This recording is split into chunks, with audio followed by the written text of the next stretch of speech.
Here, welcome everybody, and I'm going to go ahead and call the meeting to order since we have a packed agenda at 6:33 p.m. So again, thank you for attending. And Dan heard from Senator Matt Clayman a few minutes ago. He is at probably the Juneau Airport, and he wants to Zoom in or call in right at the beginning of the meeting. But until we hear from him. He is coming on now. Oh, he is. There he is. Okay. So we need to go ahead and we need to go ahead and approve the agenda. So I need a motion to approve the agenda, and then as amended, since we are putting Matt's legislative report up at the top of our agenda. I move to approve the agenda as amended. Okay, can I have a second? I second Kathleen Okay, Belowski. Let me get another pen because it just ran out of ink, and that happens to me fairly often because then you need to get more pens from the credit union when you go deposit a check.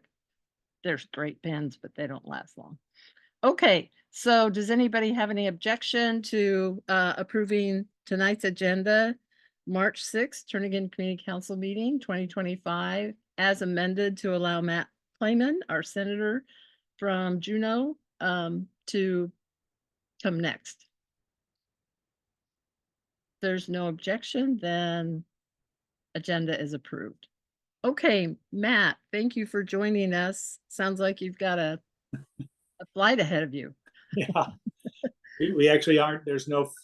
Neither the House nor the Senate has a floor meeting tomorrow, and most of the committees have been canceled. So a bunch of us are heading up to Anchorage this weekend, and a day early, in fact. Oh, okay. So it'll be nice to be in the neighborhood. So the biggest topic going on in the legislature, the House has been moving pretty steadily this week on House Bill 69, which is the big education funding bill that they've been working on. They had a House Rules Committee on Wednesday to make some changes to the bill, and we expect that to be on the House floor considering amendments on Monday. I would imagine there'll be a number of amendments, so the debate on the amendments will probably go on for much of the day, may even go to the next day. That's a little harder to predict, but they are going to be taking up that measure on Monday. And at the same time, there's continuing to be some negotiations, discussion between the governor's office, members of the House and members of the Senate to see whether or not we can come to any kind of an agreement about a education legislation that the governor would support. But just as the session goes on and they haven't gotten any agreement yet, I think it makes sense for that House bill to go forward and see how the votes come out. So I expect that's going to be a lot of attention early next week on education. Just on a legislation that I've got, which is getting some attention, is a suggestion that we might want to consider moving away from the base student allocation structure that we've been using for several years that has actually resulted in lots of one-time funding increases, but not lots of increases in the base student allocation. That's Senate Bill 46. I won't go into lots of details about it tonight, but happy to answer some questions about it. The core part is that it is not trying to change how we fund education in terms of where the money goes.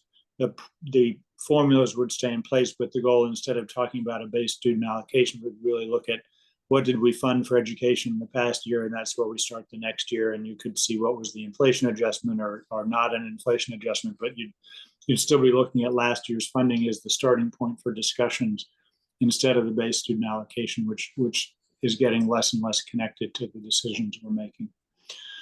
So those are a couple of things going on, and mostly here to answer questions you all might have. We're certainly in budget season, and that's going to be continuing for several weeks. Okay, thank you so much, Matt, and thank you for sending the report every month, which went out with our meeting. And so I noticed the deadline for your constituent survey is March 7th, so that's tomorrow. So those of us who haven't done that yet better get on the ball. Okay. Yeah, You're hearing from a lot of constituents. I think at this last check, we were well over 300 responses received. So lots of folks responding both online and in the mailed-in survey. So if you haven't done it yet, Kathy's going to give you an example tomorrow and complete the survey. Hey, Yeah. Kathy, Karen has her hand up. Oh, yes, Karen, thank you. Yeah, thank you, Madam President, and thank you, Mr. Senator, for being here. I saw something maybe in the paper about needing to do something for the permanent fund to make it last, to shore up the fund itself. And I wondered if those were early discussions or if that's anywhere far enough along we should be paying attention. Thank you. The question, and I'm not sure the news article you're referencing, much of the discussion has been suggestion, and it's been in some discussion around the Capitol and in different groups that I'll meet with that are suggesting we should move it more to an endowment structure for the permanent fund. So instead of having the principal in one pot and the earnings separate and the earnings go to the legislature to decide how to spend the earnings, the idea would be that the earnings and the principal would be merged into a single fund. And in terms of management of an asset, kind of traditional endowment management, that's the more traditional way to do things. And the way that there would be reassurances that it wouldn't lead to the legislature being able to spend the principal, is there would be limits on how much could be spent from the permanent fund based on that endowment model. There's a number of questions about it. There are hearings. I think there may be a hearing in the Senate Finance Committee in the next several days. So it's a topic, and I would say it's something to pay attention to, because if we're going to make that change, it probably should be done by constitutional amendment. There's a suggestion that we could make the change by making a statutory change and not making a constitutional amendment. I tend to think that if we're going to make that kind of a change to the permanent fund, we should have a strong support in the legislature that would be required for a constitutional amendment, and then put that to the voters. And I think one of the questions that gets raised is, would it really protect the principal in the same way the principal is protected today? Okay, thank Thanks you. so much. Does anybody else have any input or questions for Matt?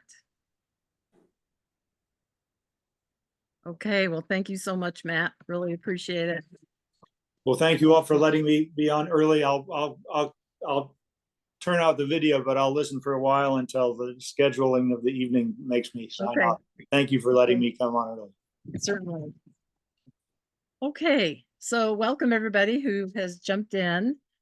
This is Turnagain Community Council March 6th, 2025 meeting. And so we have approved the agenda as amended to allow Matt Clayman to speak first. So let's go back on the agenda now, and we need to approve February 6th, 2025 draft minutes from our secretary. So can I entertain a motion to approve last month's minutes? I move to approve last month's minutes. Thank you, John. Also, Oh, I missed 2 seconds. Kathleen. Oh, Kathleen. Okay, and there's always the caveat if we go back through and see if it needs slight amendments, typos, anything like that. You know, we're able to do that even if we approve the minutes now. So does anybody have any discussion about the minutes? If not, is there any objection to approve them? No objection. Okay, they are approved. So thank you.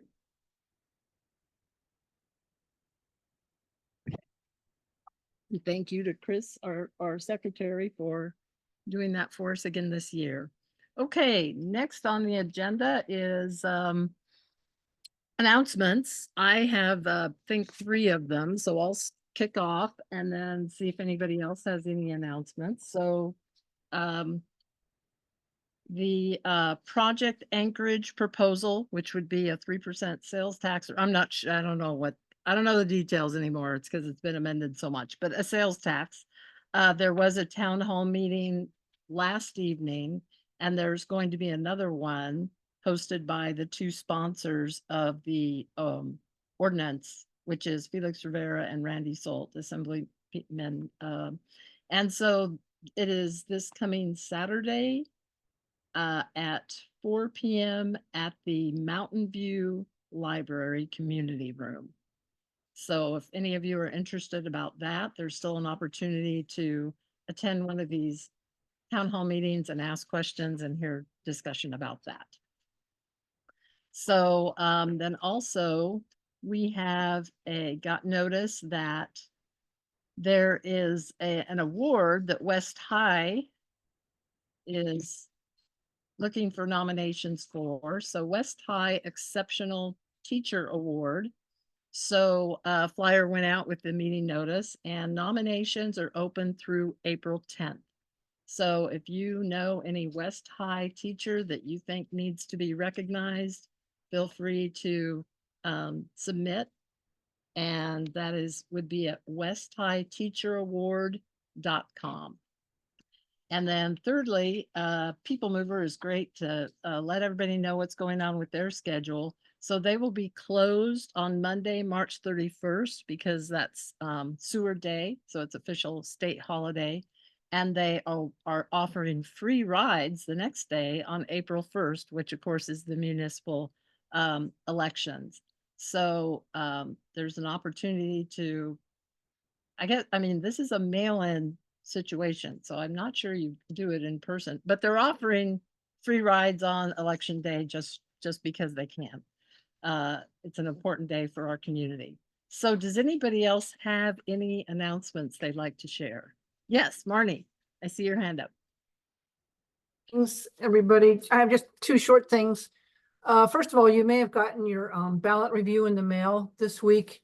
And if you open it and turn to Prop 2, which is the streets proposition, you'll see Forest Park Drive listed there. It's got the proper dollar amount, it's the proper year. So we made it through all the hurdles. And the city says they're going to try to get on to ours assuming the prop passes right out of the chute pretty early in the season. So I'll keep you appraised of all that, but it's great news after all these years, and huge thanks to you all and to Anna Brawley particularly for helping decode a lot of the muni ways on this thing. The second thing is, I assume all of you or most of you are Chugach Electric Association members, and as such, it's a co-op, and they consider us all and you all as members. And the board of directors has convened something called the Member Advisory Council, which I'm on. And they want to be sure that they communicate well, as effectively as they can, with such an enormous constituency.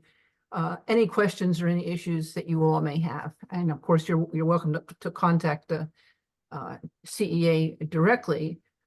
But the Member Advisory Council also reaches out and passes questions and concerns up through the leadership of the council up to the board of directors.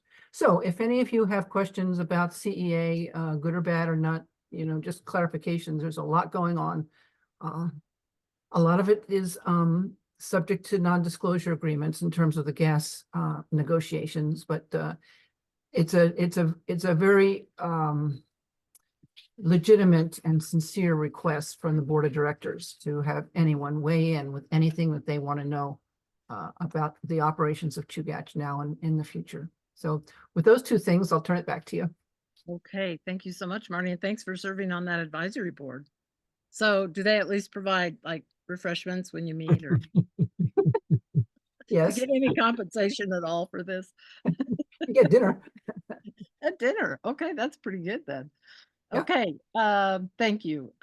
Okay, anybody else have any announcements? If not, we will move on, and I think we'll just bypass what's new and well, actually, we do have what's new in Turnagain, and Jean Belowski was just sharing it with us when just a few of us had zoomed in before the meeting. If you want to very briefly recap what you shared with us, Jean, about mail, just because that's kind of an important thing to highlight.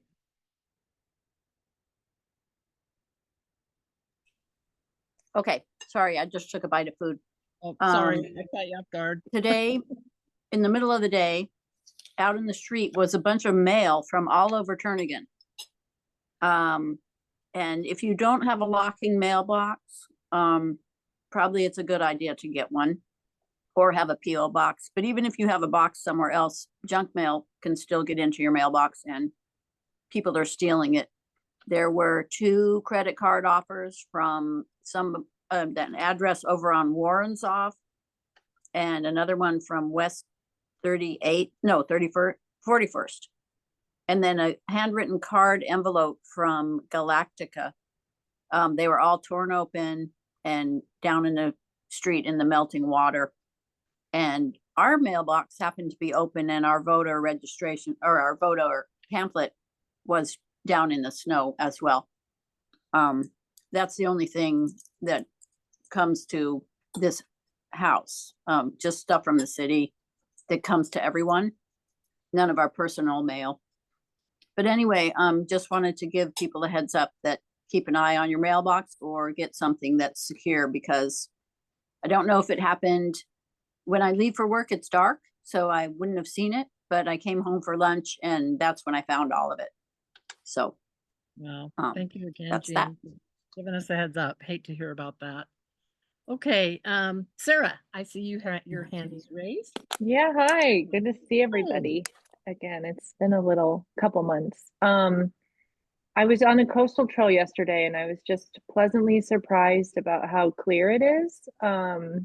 Of course, it's in spots, but if Oh, did you hear me? anybody, Yeah, but I'm in the room. I don't think. if anybody has is nervous about the ice and Oh, yeah. everything, I think it'll be gone me. in maybe a couple weeks. So just keep your eye out. But it was really nice, and the shoulders, you could walk on those without cleats. So I thought that was kind of cool to share. Okay, Definitely springy out there. so no skis necessary. No skis and Good soon no point. spikes, which is pretty No exciting. spikes. So yeah, thanks. Okay, anybody else quickly with announcements? If not, we'll move on to executive board Got one, report. Kathy. Oh, yes, who am I missing here? You're missing Steve. Steve, yes, go ahead. I just wanted to mention that I've got numerous phone calls from a person with a Seattle phone number, and she was asking what my opinions were about Fish Creek product or process in the coastal trail, and then asked me if I would knock on some doors and make phone calls. So she wouldn't announce who she works for. I don't know if anybody else got that on their phone or not. So I didn't know how to respond to that. She left me a number to call her back, but I haven't yet. Yeah, anybody else have gotten any kind of phone calls like that? Okay, well, hopefully, I don't know. I assume the advice would be don't call back, but Yep. could be somebody that used to live here, loves the idea of a trail, and I I think don't it's my ex-wife, I think, okay, well, we'll move on then. Oh, And okay. so we'll move on to executive board report. Okay, so let's see. So we never schedule a board meeting this far in advance. So if you are interested to know when we do meet, and we're still meeting via Zoom right now, please let any of the board members know that you're interested in wanting to know that date. Our next general membership meeting is April 3rd. And then the next item is FCC delegate report. And we did meet on February 19th, had a really good long meeting. But I wanted to highlight just a few things. The week of April, kind of nationwide, I guess, is kind of volunteer month. And so FCC wants to do a volunteer recognition. So each community council can nominate one person that they feel deserves recognition. And they need the name by March 30th. So I don't really want to take the time to discuss this today unless somebody wants to nominate somebody really quickly and we could vote on it and submit that person's name.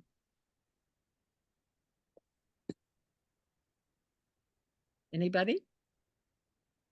Okay, then I would like to, I would nominate someone, Kathy. yes, Jonathan. I would nominate John Isaacs. I think that's a fine idea. Tell me again what I'm being nominated for. It's just a recognition by the Federation of Community Councils, and the bigger umbrella of April is Volunteer Recognition Month.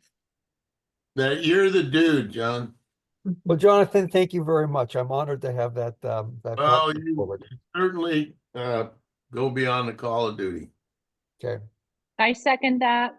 Thank you. I was just going to ask for a second. Thank you, Sarah. Is there any discussion or objection to John Isaac being submitted by Turnagain Community Council? Okay, that has passed. Many, many thanks. Yes, John definitely deserves this recognition. He has done a yeoman's job of, well, we don't even want, we'll find out as this You'll agenda find out. progresses, as we do on every agenda. Okay, so I'll get that submitted. And by March 30th, write that down so I don't forget.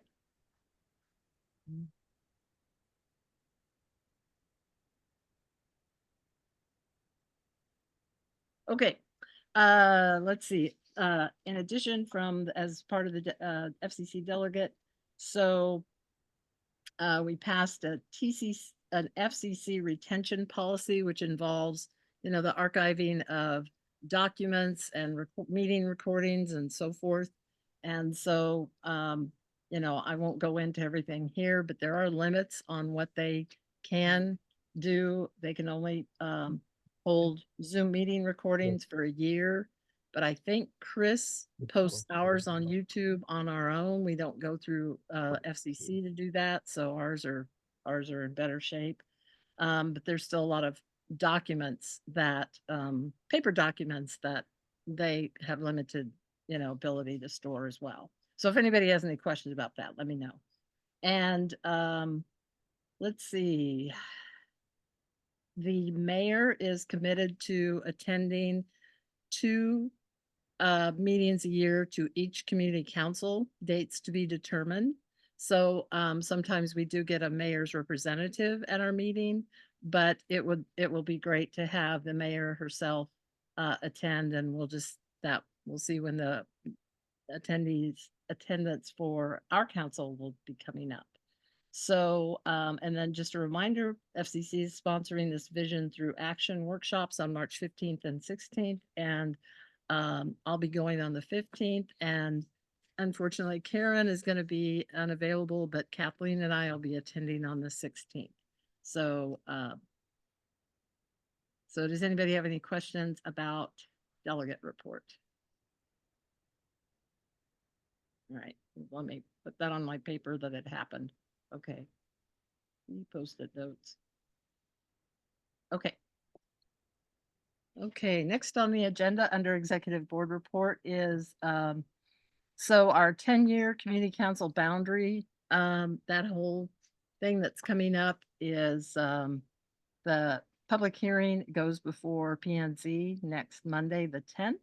So I'll be testifying on behalf of the council with regard to the resolution that we passed supporting 3 of the 4 proposals, but opposing the reduction of the coastal mean high tide situation that would reduce our boundaries within the mud flats. So does anybody have any questions about that? Kathy, Yeah. did you see the email from Tom Davis? He was looking for the signed copy to get into the packet for P&Z. No, well, see, no, I can't get into the TCC. Can you forward that to me? Yeah, I did that. I did that a little bit earlier this afternoon. I kind of figured that was the Oh. case, so I forwarded it to the Kathy. Oh my gosh, I thought that they Yep, already so did just that. keep an eye on it. Okay, I definitely will, yeah. Um, I thought they'd already gotten it. Oh, okay, well, I'll for sure send it again if I didn't the first time. That's odd. Okay. Let's see, CCC boundary. CG, contact Tom Davis. I'm glad you got an email. I didn't in my personal inbox, so that's kind of odd, but I'm glad that you were notified. Okay, next is, if you'll remember back in November, we had an agenda item with regard to, an ordinance regarding Town Square Park and solar protection and from, height going and height limitations to the south.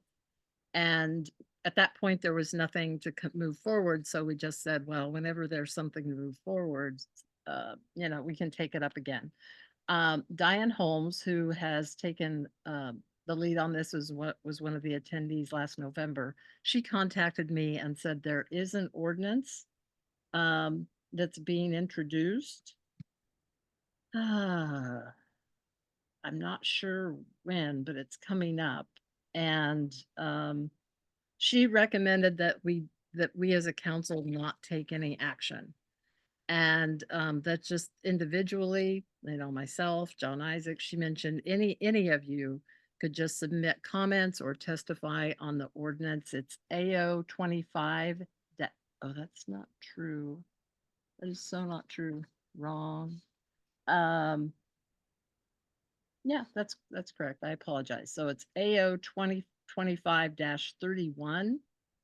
So it says it was for reading on March 4th. So that means probably it was introduced this last Tuesday assembly meeting. And Kathy, what happened is evidently it got introduced, it sort of got taken off the agenda and got referred to the planning commission. So it's kind of been taken off the table as an ordinance and referred to the planning commission. So it's, there may be some additional action on it coming up. Okay, so John, just keep us informed and, but recommended that they don't, they really didn't want councils to kind of take a full position on it. So, but if any of you feel strongly about that, please follow that process and see what you can do now that you have an assembly notice.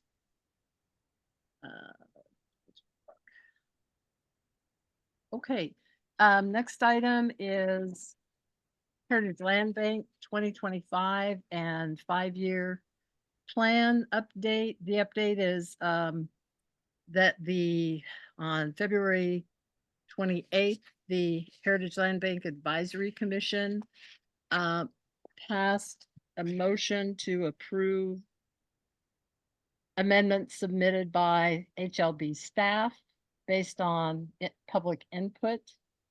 And I was going to attend that, but I was not feeling well, or excuse me, February 27th. And but they got our written comments that we passed, I don't know, a couple of months ago.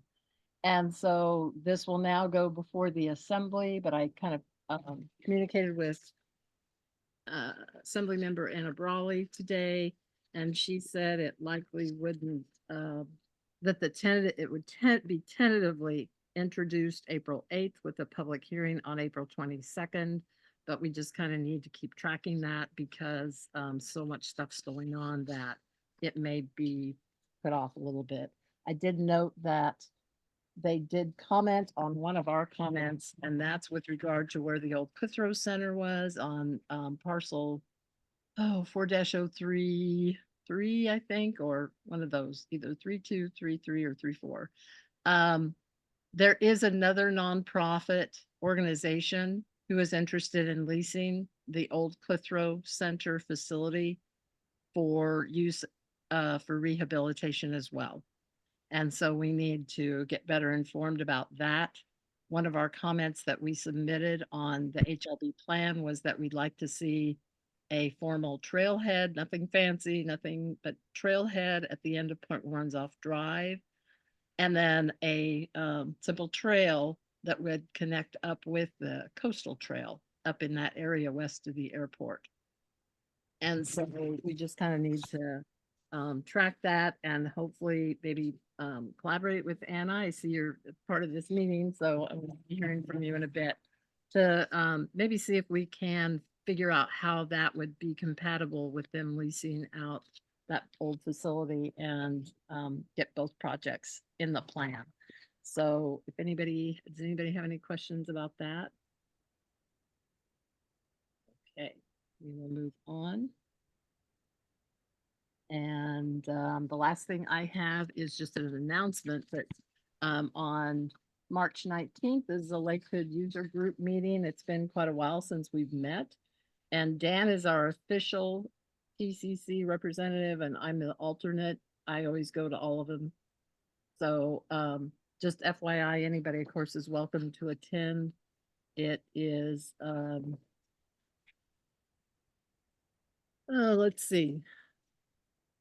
So it's at 1 o'clock in the flat top conference room located inside the North Terminal. So that'll be the first time that we will have met inside the North Terminal. So that'll be interesting. Okay. Let's see. Now, does any other board members have anything to report under executive board report before we move on? If not, we'll move on to mayor's report. I'll just keep having that on our agenda as a standing item in case anybody from the mayor's office is attending this evening.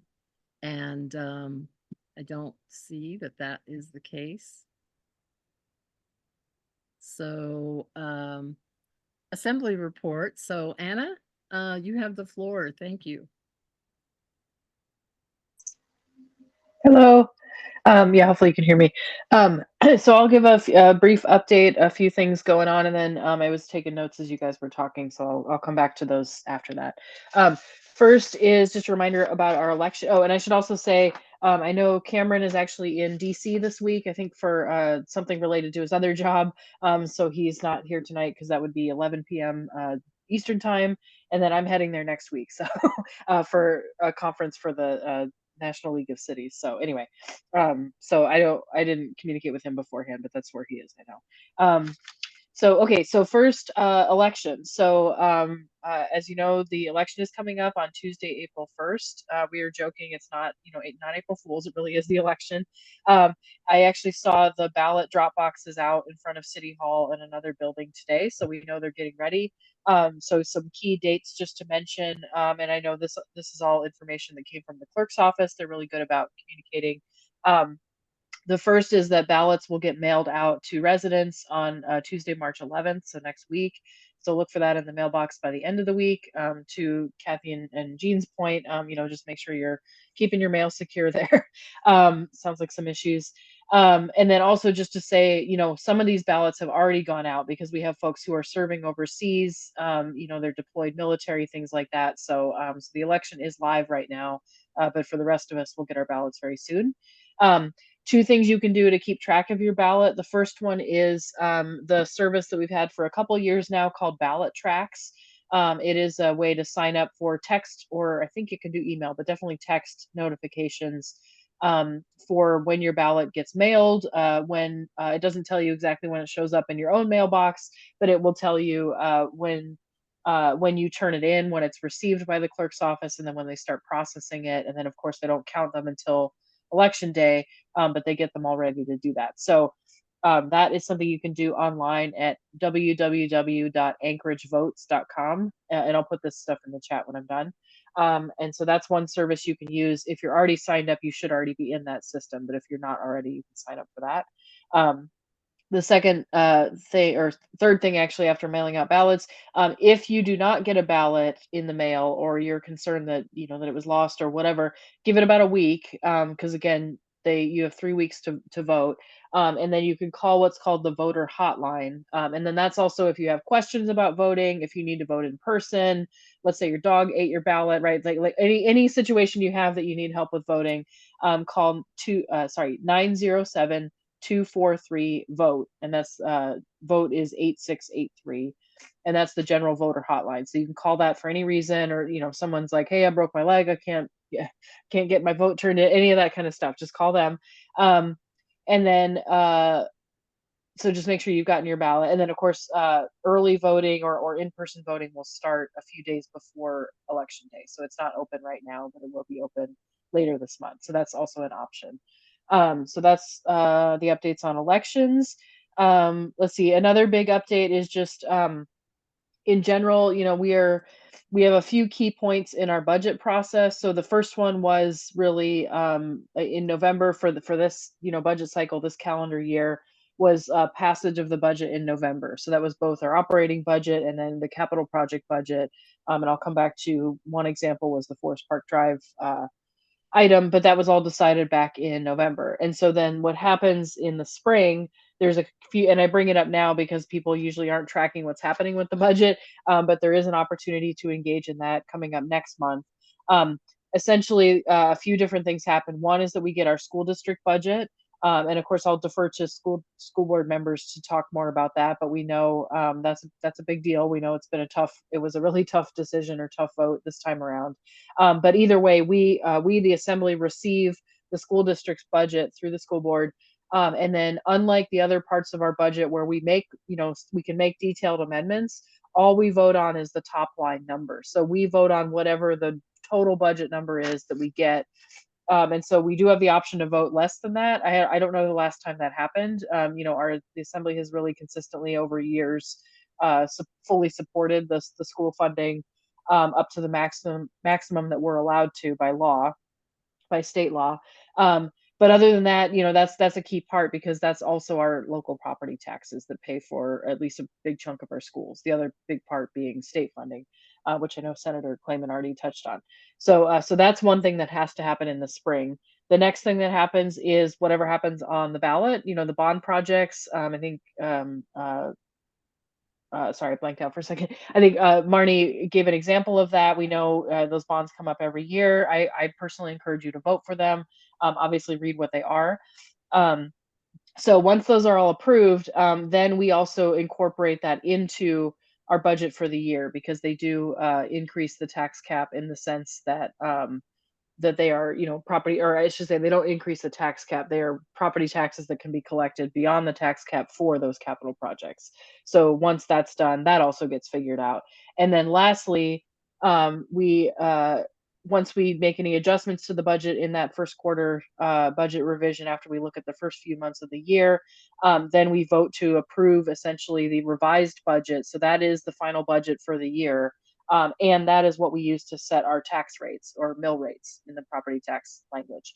And so all of that has to happen by the end of April, basically beginning of May, so that our Treasury Department can finalize all the thousands of tax notices that go out. So you get those in the summer, and then they're due in June and August. And so that's really the other big part of our budget cycle that I think folks aren't always aware of, so I'm making a point to describe it.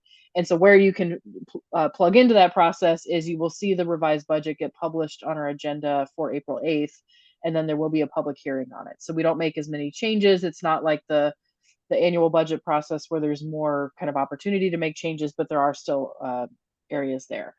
So look for that soon next month. And then the other things I'll just briefly mention, Kathy already touched on Project Anchorage, the proposed sales tax.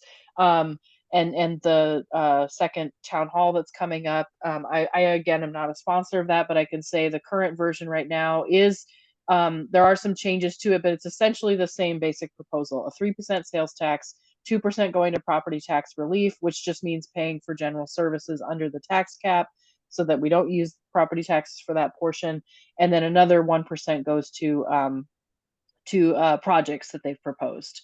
And there's a list of those in there. So that's the general idea. I know there were a lot of versions floating around. There was a lot of kind of variations, but that's essentially where we are. And then if you have thoughts about that, the next time it will come up to the assembly is March 18th at our regular meeting. So we've got a big meeting that day with a lot of different things. And so there's still time to give your input at the town hall, but also by email or just contacting your assembly members. So that's the timeline for that.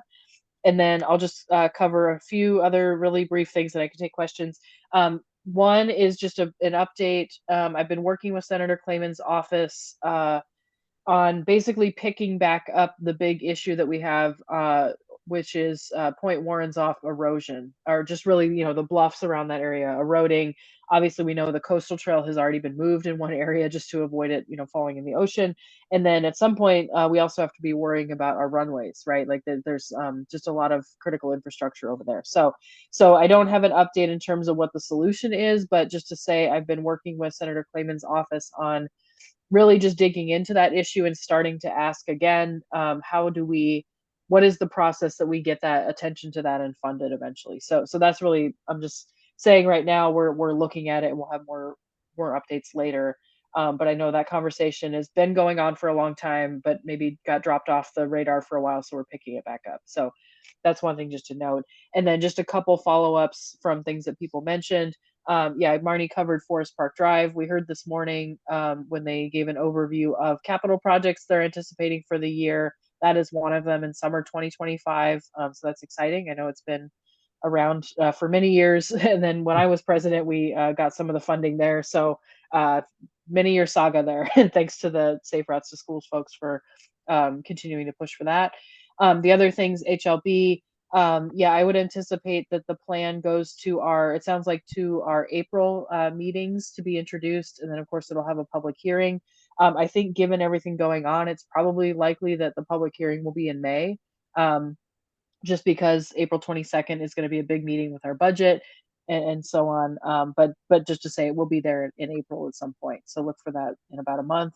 And then lastly, I'll just mention, I think Kathy and John brought up the ordinance around height limit of downtown, a couple parcels downtown near Town Square Park.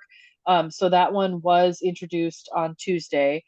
Because it is a Title 21 change, our code says that those have to go to planning and zoning for review, or the ordinance itself has to waive planning and zoning review. So that was one of the things that I certainly learned last year when we were working on some ordinances. So that ordinance did not waive P&Z review.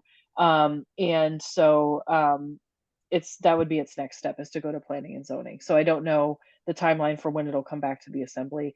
I'll also note there was a kind of a procedural hiccup that we we're working on. So we may need to do a cleanup action at our next meeting to make essentially doing the same thing, referring it to P&Z, but there was a question about whether it's an introduction vote or a different kind of, anyways, it was a detail.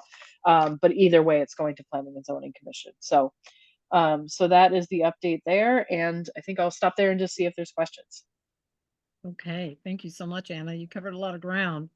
Yeah, Does a lot anybody going have on. any questions? Pat, you've got your hand raised? Yes, I had just a comment regarding the ballot review that has come out. Most of you hopefully have received yours. However, if you don't receive one, or if yours damaged because of the puddles, there will be additional ones available at the election center, or you can call me and I can try and get one for you. And the number to call for me would be for the League of Women Voters, 274-8477. And also, we are also taking questions regarding the election, or how to process your vote, or how your vote's handled, so that we do get a number of calls regarding what to do also. Thank you. Thank you, Pat, and thank you for all your work through that organization every year. Marnie, go ahead. Anna, I'm not sure this is your question, but I'm wondering if there's any resolution on the safety pedestrian designs for the fence along Minnesota. Where did that land?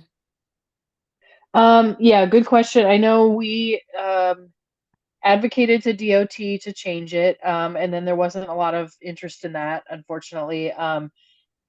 So I think we might be stuck with it, is the answer. So we can keep trying, but essentially they have said, well, and I think also they're trying to focus on safety improvements at intersections. I think there is some money, maybe. I know they've done some work in the last summer, and then there might be some again, because obviously they want people to cross at intersections, which are also not super safe. But yeah, I don't think we're going to get anywhere trying to get them to remove it, unfortunately. Thank you. Yeah. Okay, anybody else have any questions for Anna? Okay, thanks so much, Anna, for all of that. And I think it really would be important for us to collaborate with you on your time schedule to get that amendment that we're asking for into the Heritage Land Bank about that connection. And well, at least have a dialogue of if it would be compatible to put a trailhead and connecting trail at the end of Point Warrenzoff Drive with the knowledge that it looks like there's going to be another rehab facility run out there. And maybe we can at least track that down to see how feasible our request to have that in the plan is as far as a trailhead and trails. Yeah, I'd be happy to do that. I've got some travel coming up, like I mentioned, but let's meet in April because, like I said, I don't think we'll see it until early April anyway. But then we can connect at that time and then figure it out. Because that does seem like a reasonable idea. Okay, yeah. I think that it was last year was the first time that we kind of thought of that and wanted to have it in the plan. So okay, great. Let's see. Oh, Karen, thank you for providing more information on the Lakewood User Group meeting on in the chat room. So of course, like I said, anybody's welcome to attend. So do we have any school board member? Dora Williams has been assigned to our council this school year, but she doesn't typically attend. And if not, we do have somebody from the Anchorage School District attending, Larry Morris, and we chatted with him as people were jumping into this meeting before we started it. So he is willing to just provide a couple of minutes and to cover what's on the school board or school bond on the April 1 ballot. So Larry, thank you again for attending, and you have the floor. All right, thank you. I just wanted to make you aware and answer any questions. The bond that's coming up on April 1st, the first 3 projects on it are secure vestibules, intrusion system replacement. That one there is intrusion systems. That's easier to just say burglar alarms. They're so that people have asked what an intrusion system is. It's securing, monitoring the building when nobody's there, of which if somebody gets in and nobody knows about it, they could be there when school starts again in the morning. There are 27 buildings that October of 26, they actually become non-functional due to software problems. Another one is access control, where we've had secure vestibules. The original ones, they didn't have the fob type system to let people in when they need to and keep everybody else out. And then we get into things, Bartlett High School is looking at some very major renovations, as well as Spring Hill and Campbell. Nothing as big as Bartlett, but that one's going to get phased over a few years. And then the Utilidor under West High School, we've had,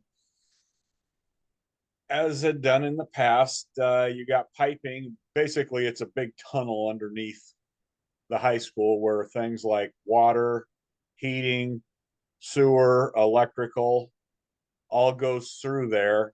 And as things got old, they ran new piping or new electrical and just left the old stuff in there. And so there's a lot of areas where you just can't even walk in there because it's plugged up with new and old piping. And so this is going to rehab that and get rid of all of the old stuff and put in the new stuff in there. It's quite an undertaking. And then on there is some heavy equipment replacement for maintenance after the last couple of years, not this year, of the various snowmageddons we've had.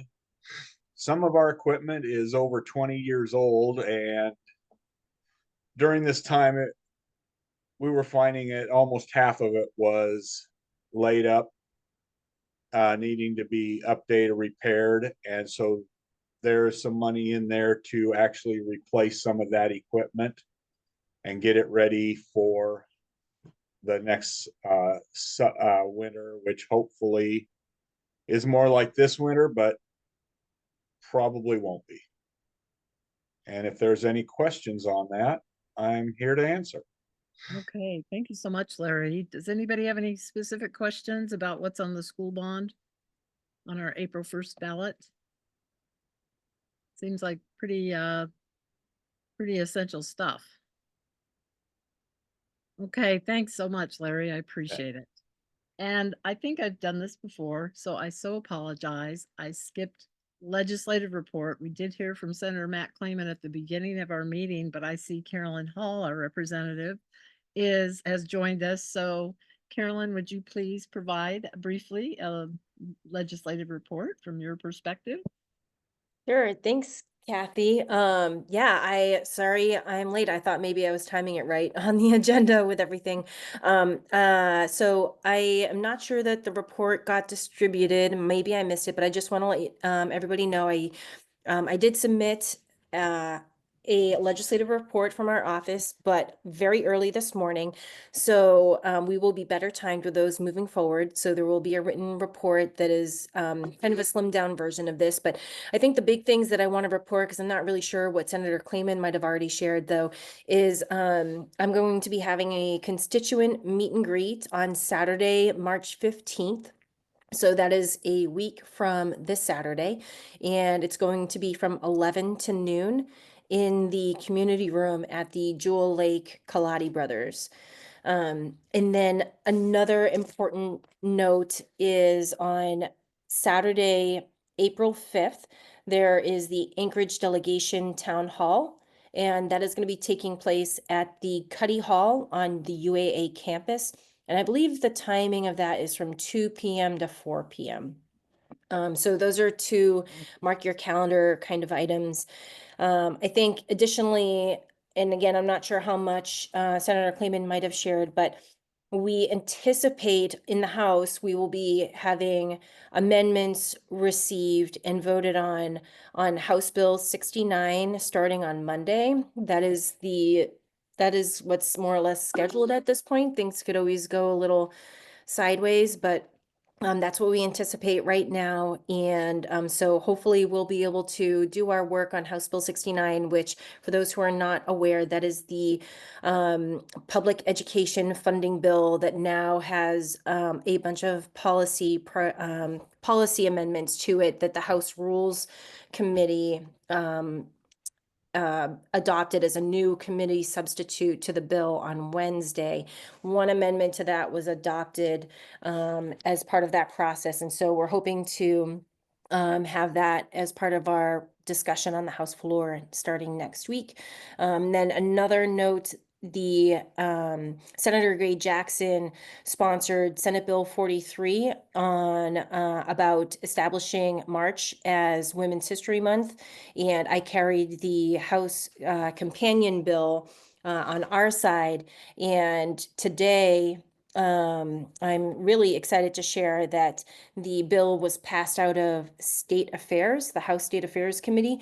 So I believe the next stop for that bill is to hopefully be scheduled for the House floor at some point in the next couple of weeks when the timing is right. So that's exciting. And I'm happy to answer any questions because I don't want to take up too much of the time here because I'm sure you guys have a lot on your agenda. At least it looked like it from what I saw. And I know you guys keep very, very busy. Well, thank you, Carolyn. And yes, I did get the report, but I didn't get it sent to FCC in time for them to pick out the notice today. So I apologize, but Quite all right. But yes, and we would appreciate if you provide that every month for us. Mm-hmm. Okay, does anybody have any questions for Carolyn? Doesn't look like it. Congratulations on the Women's History Month legislation that hopefully will pass. Thank you. Yeah, it passed unanimously on the Senate side, so I'm hopeful that we will have similar success on the House. But Okay, great. yeah, thank you, everybody. So good to see you, and thank you very much for this opportunity. Certainly. Okay, so, airport report. So let's see, I know we have Terry Linseth here and also our new communications director, whatever your title is, Lex. Welcome, and you guys have the floor. Thank you so much, Kathy. My name is Terry Linseth. I'm one of the deputy directors at Anchorage International, and I oversee the leasing teams and the development team. And Eric Peterson used to report to you here for the last year or so, and he has moved on to air service development for passenger. So we're really excited to see him with that promotion. And with him moving on to that section, we are so lucky to have Lex Yelverton as our new communications specialist. And I will hand the floor over to Lex real quick, just to introduce herself, and then I'll proceed with doing the airport update. Okay, sounds good. Hi everyone, I'm Lex. Okay, I'm having issues with my camera right now, unfortunately. Okay, so I don't know if my camera's gonna work, but it's great to connect with all of you guys and meet you guys. I'm the new comms person with the airport, and I'm gonna be the one eventually giving you guys updates. But since I'm very new to the airport, it's my first month, still getting used to everything, and there's a lot to ingest and learn. So I'm learning a lot more about all of the community councils that we connect with, which is super exciting. So my background, I work with the airport now, but I used to be a journalist. I've been working as a reporter for several years in Anchorage. So some of you guys seem familiar. But yeah, again, I'm so happy to be with the airport now and excited to represent them. But yeah, and it's great to connect with you all. And hopefully I'll be able to start giving reports soon, but still learning and in the process of catching up. But yeah, it's great to meet you all. Well, thank you, Lex. It's nice to meet you as well, and we will look forward to you providing reports when the moment's right. So, Terry, go ahead and Yeah. provide us some info here. Thank you. Thank you. So yeah, as Lex said, in the meantime, for a couple months, you'll be stuck with me. But for now, I will go over the monthly update. And Lex did build this up for us, and she did a great job. So first off, wanted to announce that we have a new police and fire chief. His name's Daniel Juarez, and he comes from, he's an internal hire within the team, and we're just really excited to welcome on board. United Airlines is extending their service from Anchorage to Newark into the shoulder season, longer into September. So we're really excited to see those additional opportunities for Alaskans to get out with additional passenger traffic. We have our annual job fair occurring on March 13th, so that's next week. If anybody has any interest in either having a booth, if you're an airport vendor, or if you know somebody that's looking for employment at the airport, whether it comes from, ground handling or concessions, we encourage folks to go. It's a free parking. It's in the North Terminal from 11 a.m. to 3 p.m. on March 13th. We have just a general announcement for a couple of things. We know that bears are waking up early with this early spring weather. And we're just being good stewards of the environment and making sure that all of our tenants have bear-proof trash cans. Just trying to be, good neighbors next to the community as well. Make sure we control that. And then just a reminder to folks to stay off the ice on Lake Hood. We still get folks out there on the water. And that's a really big safety issue for several reasons, because planes are still operating on the lake, as well as just risk factors of falling through the ice when ice starts to become a little bit less thick. And Kathy, you already mentioned the Lake Hood Users Group meeting, so I appreciate that. So just a second reminder, it's March 19th at 1 o'clock in the Flat Top Conference Room. The Flat Top Conference Room in the North Terminal is our newer conference room.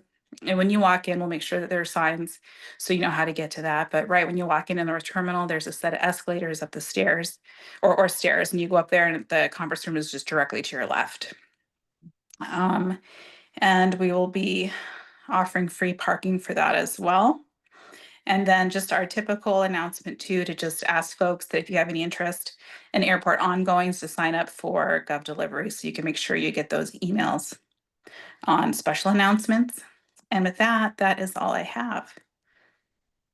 Okay, thank you, Terry. So does anybody have any specific questions or anything else that we want Terry to cover airport related? No, land use committee is still trying to follow all of the projects that are on the horizon. Maybe just very, very briefly, what's going to happen this summer? I know there was a construction list provided a month or so ago, but just to remind ourselves what ones that we have particularly been, engaged with. Yeah, let's see, there may be a few tenants over at Lake Hood. We do have several projects potentially with some hangar redevelopments. The new hangar development on K-Lot, that's the property closest to the community council there on the east side of the strip. We don't have a set schedule from him yet. I don't anticipate him constructing this summer, but that's always a possibility. We haven't seen any development plans or design work for airport approval yet.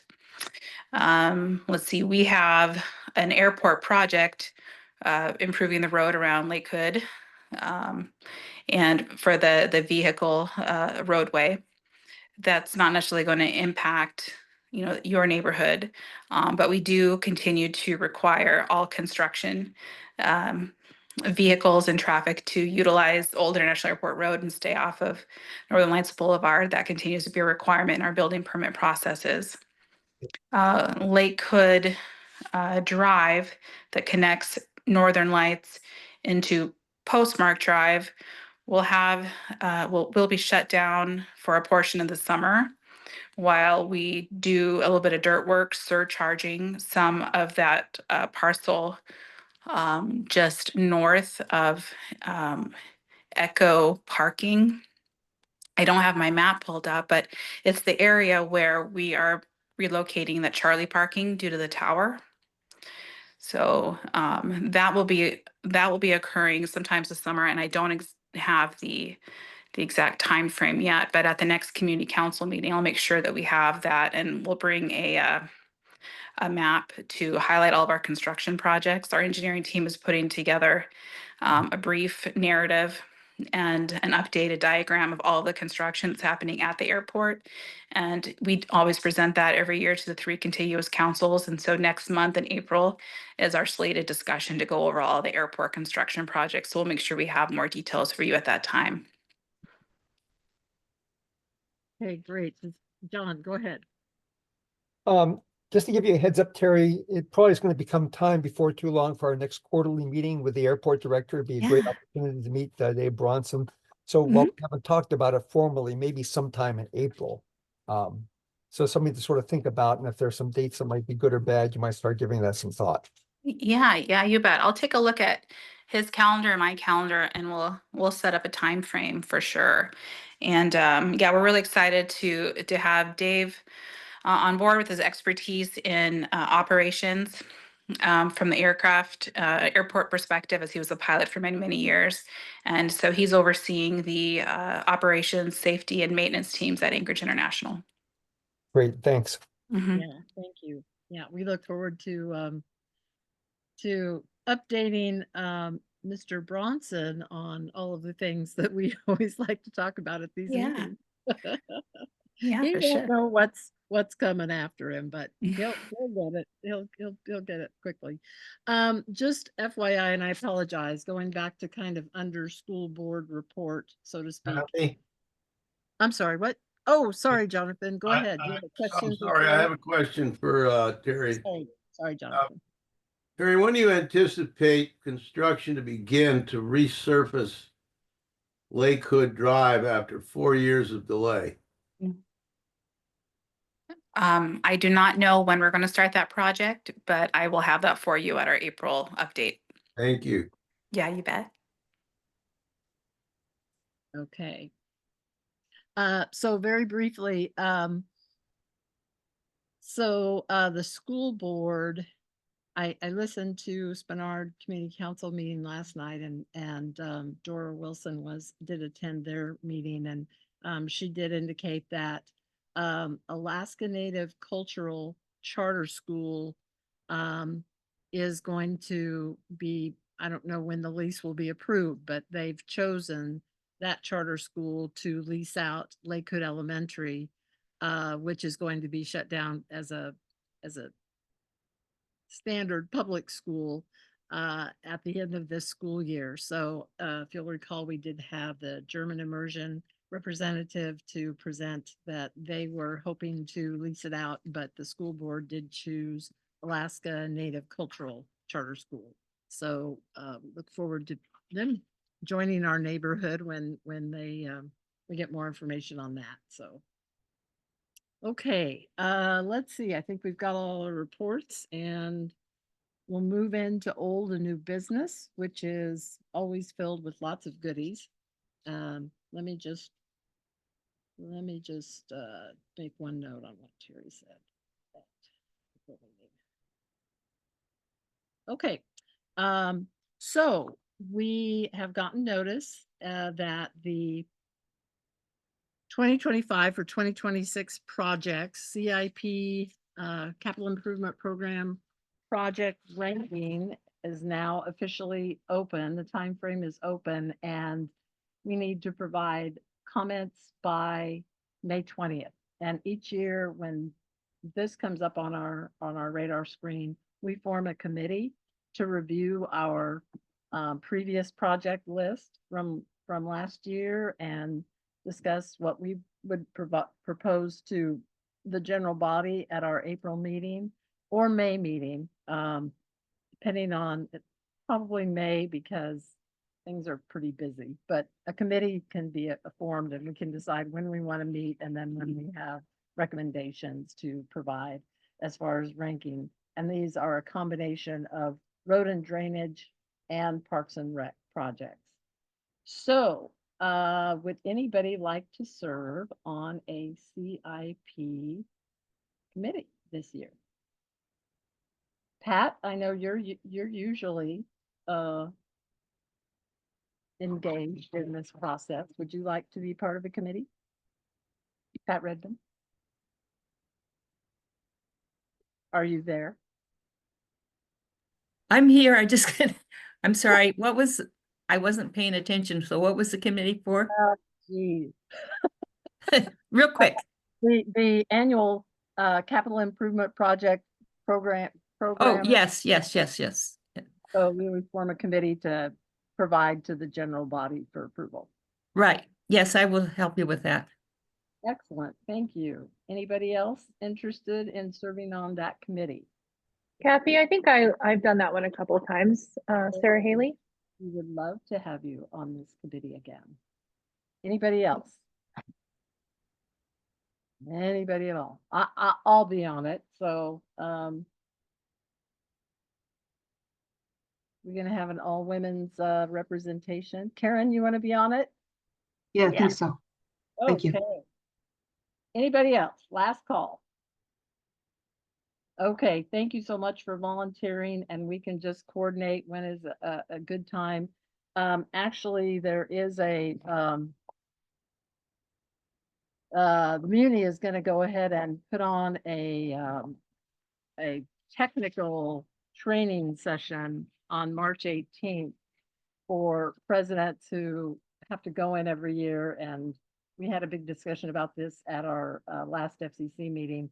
And it admittedly is not easy or user friendly. And don't get me started on troubles I've had in the past. So hopefully I'll be enlightened after I attend that meeting. But even if not, she said that councils can just submit our list on a Word document if all else fails, which sounds good to me at this point. But anyway, so we will schedule a meeting and review what's on what the Muni has, and we'll go from there. So thank you so much. Okay, and then do on May 20th.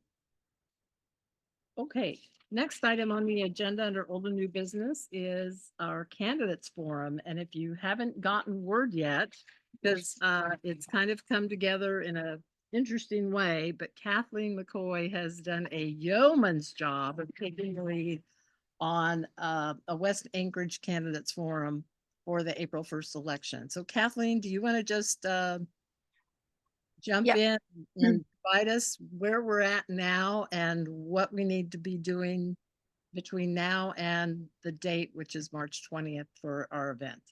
Right. So it's Thursday, March 20th at Spenard Rec Center from 5 to 8. And the early part of this is just reaching out to candidates and figuring out when they're available and when they're not at another community council meeting or out of town or whatever. But we are going to have all 4 school board candidates. We finally got the 4th one tonight. And we will have District 3. We have 2 confirmations of the 3 people running in District 3 for Assembly Seat District 3. And because of Spenard now being kind of half in District 3 and some in District 4, we've invited the District 4 candidates, and we have a confirmation on one of the 2 candidates. So, you know, we're going to be putting out publicity now, press releases, posters, but now we have to work on the event itself. And one thing that's really important is learning what questions people want asked of these candidates. I didn't mention that actually Taku Campbell is actually jumping in full feet, both feet in, and they, because District 4 completely is their district, they feel pretty interested in this. So I think we're going to see volunteerism from them also. So we have a committee. I see. Yeah. I'm not sure if you mentioned it, but because of your good work, so we will have 4 co-sponsors this year. So it'll be Turnagain, Spenard, Sand Lake, and Taku Campbell. So just so you know, it's we won't have North Star, but thank you again, Kathleen, for really pursuing and bugging people to find out what if they'll be co-sponsors. It was like pulling teeth, wasn't it? It was. And so the committee members that said they were interested in this, watch for an opportunity to have a meeting together. Hopefully we'll pull in somebody from each of those community councils and just kind of get the organizational details taken care of.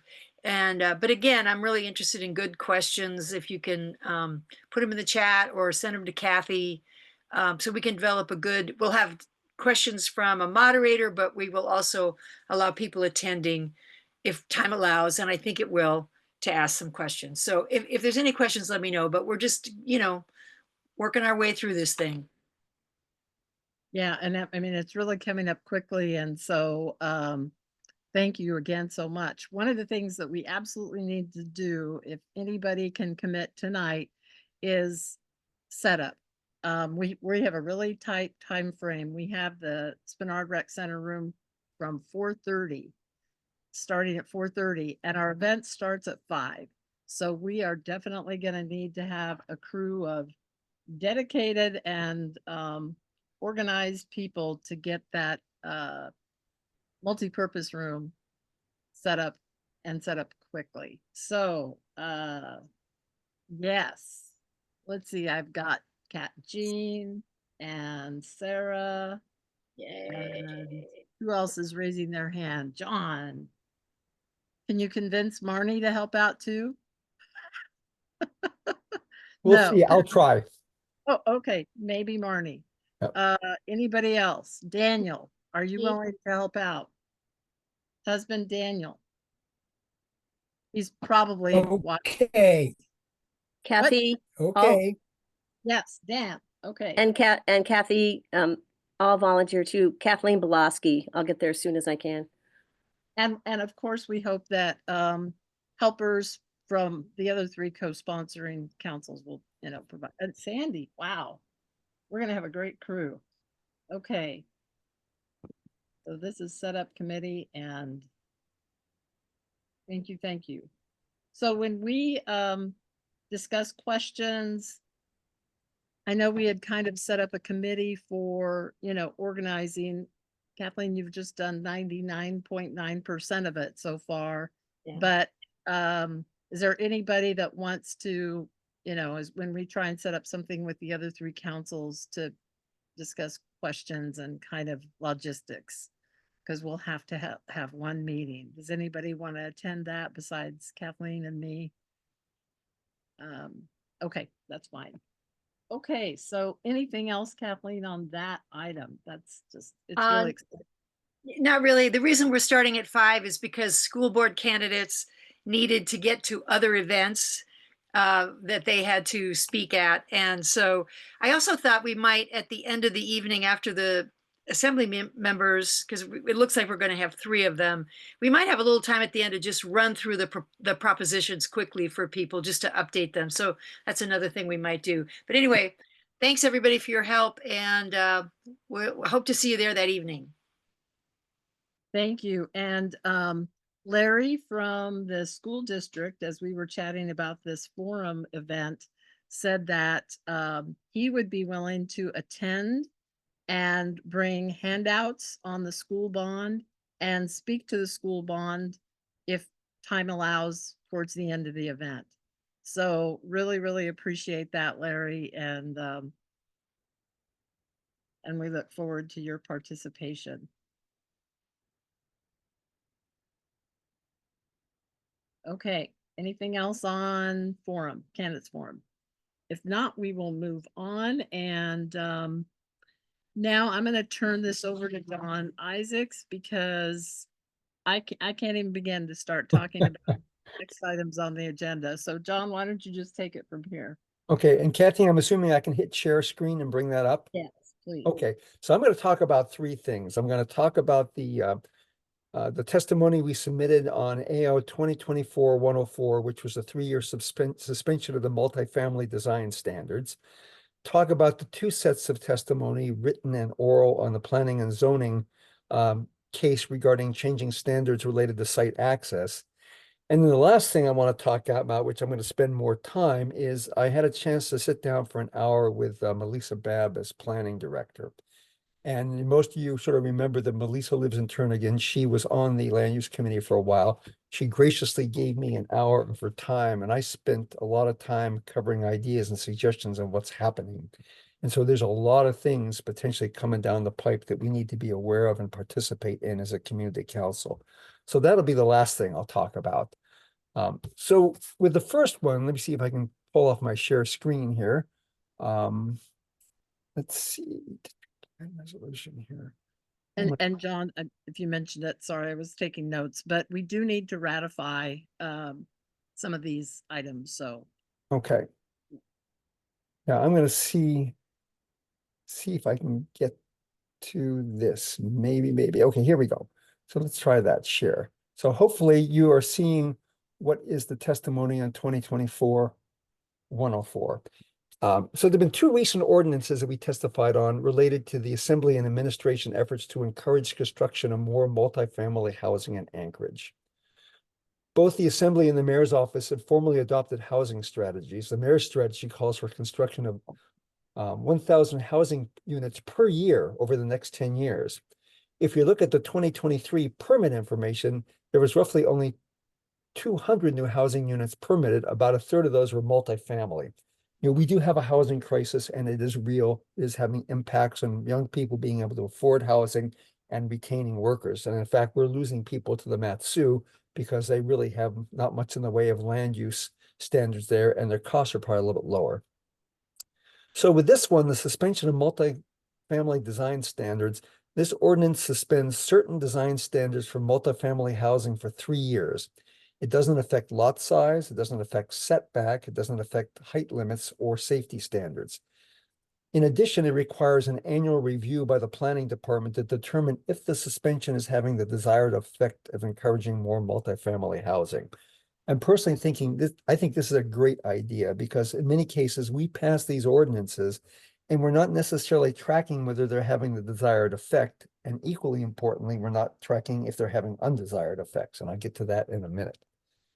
One of our challenges as a council is this stuff comes up, and by the time we find out about it, it is too late to draft comments, get them to the community council to review and get them submitted in time to get to the packet for the planning commission or the assembly. And I figure we need at least 2 months' notice to get that done. So what we did at the last meeting is I kind of gave an idea of what I was going to testify on and got consent from the group to go ahead and do that, and then crafted the testimony. So this one was oral testimony, and basically I testified that we support the ordinance identifying some concerns and making some recommendations. A particular concern we heard at our last meeting is the continued issue of migration of on-site parking to on-street parking, which is causing problems with snow removal, pedestrian safety, and public safety, and streets that aren't designed for it. We also recommended that this annual review analyze the unintended adverse consequences of the design standards. So if you pass something, see if it's causing problems you want to try to fix. And we suggested it would be helpful to have community council input onto what that annual review might consider. There is some talk about establishing a working group to address this, and we supported that and want to participate. All the public testimony supported the ordinance and was approved unanimously. So I think with that, it's it may be hard to read on screen here with the size, but I kind of summarized what we did with this, and I guess I would be glad to answer any questions and perhaps a move to approve it. Okay, thanks, John. So you have moved to approve the testimony submitted. And this was the oral testimony that we gave on 2024-104. Yes, 2024 104S version. Yep. This is Pat, I'll second it. Thank you. So John moved and Pat seconded. So does anybody have any discussion about what John presented? And we did cover some of this at our meeting last month as well. But now between last month and this month, all the public hearings and comment periods and et cetera came through. Anybody have any questions? No questions, but I have a comment. I did see John's testimony before the assembly, and I thank you very much for doing that. Well, thank you. I mean, I appreciate the support of the group, but I think one of my goals here is, we're facing change, and change is going to happen whether we like it or not. And so we have to be participatory. We have to be constructive. We can't just say no because, it will not carry any weight. And we really have to come up with specific suggestions on how things improve. So that's kind of been my recommendation to this group as we go forward, and we'll continue to do so. Okay, anybody have any other comments or questions on the motion to approve this testimony? And since I can't see everybody, shout out if you got your hands raised. Jonathan here, Kathy. Jonathan, go ahead. Yeah, and my hand's up too. Okay. My John- hands up too, if I can find it. I'm sorry, Dan, what? My hand's up. There's Dan, a your joke in hand's up. somewhere Okay, there so somewhere. let's start with Jonathan Galen and work from there. Okay, just a comment, John. I think it's way too late for us to do anything about it. I was quite opposed to the changes in terms of what the builders say it will cost too much to embellish, whatever that means. Yeah. Any type of architectural uniqueness, I think we're getting closer and closer to Soviet era looking pillbox type dwellings. And my question really is, or my comment is, being some time ago involved in the construction industry, both in design size and the construction side, and in a real way, carpentry, subcontracting and so forth, it really doesn't cost very much to add some enhancements to a architectural design instead of having block houses, incredibly droll looking, institutionalized looking buildings. We already have one of the architecturally ugliest city, I'm afraid, in the United States, and it's not getting any better. So my comment was, I really would have liked to seen some examples of why a contractor or architect for that matter, what is so expensive about putting a few flourishes on an otherwise heretofore now up front ugly buildings, whether it be multifamily, single family, whatever it's going to be. And that this ordinance was approved willy-nilly without any kind of discussion about what would it really cost. And, you know, building contractors being who they are and margins for profit, basically, they're going to do as little as possible at the cheapest price, generally, unless you're talking a $500,000 home or duplex, whatever it's going to be. Thank you. And let me respond. I mean, I agree with your concern. I stated that concern in our second ordinance. Number one, it was clear this thing was going to pass. You know, I think one of the things we really want to get involved with is if there is the annual review. I think the annual review needs to look at whether there is really terrible housing being built as a result of this. You can talk to stand-up developers like Cook Inlet Housing in Debenham, and you're not too concerned about that, but there are potentially others. So I think, you know, we are going to have to make sure the city keeps an eye on what's being built and if there are problems with this. But yeah, I have the same concern, but you know, this was going to pass. Right. I appreciate that, John. And I'll hope to be involved or the community council in some way with these reviews, whatever that word means, review, unquote, and who's going to be doing these reviews. And to Kathy's point, often of having shrubbery, plants, whatever, it all comes together. You want to have some architectural, just plain embellishing, if it's the oxymoron, but because, you know, just go down any street in Midtown or half of the city and look at the pillboxes. Okay, so Jonathan, there's others who want to speak, so thank you so much for your input. Let's see, who is next in the queue? Jean Belowski. Never mind. I was raising my hand because I thought we were gonna approve. Oh, okay, well, we're under discussion right now, so let's see, Dan, you wanted to speak? Well, I'm just trying to make sure that we don't repeat history here, in that we don't want to have another some more Zamarillo strip malls and type of construction that shoddy construction that we're having to deal with. I don't want to. Well, yeah, that's enough said. Okay, and John, can you clarify, this is only for housing, not commercial, is that Right, correct? this is for multifamily housing. Yeah. Yeah. Okay, who else had their hand raised? Anybody?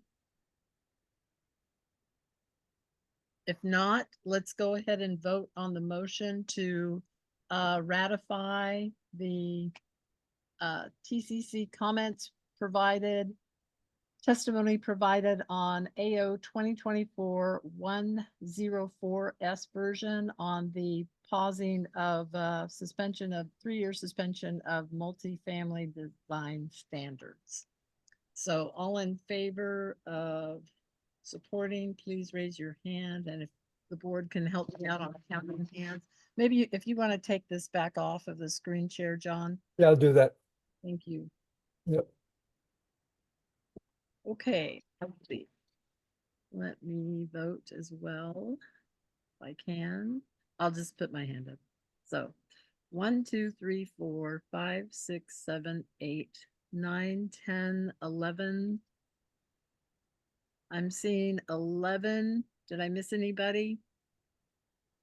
Okay, 11 yes. And everybody, please lower your hands, and then if anybody opposes.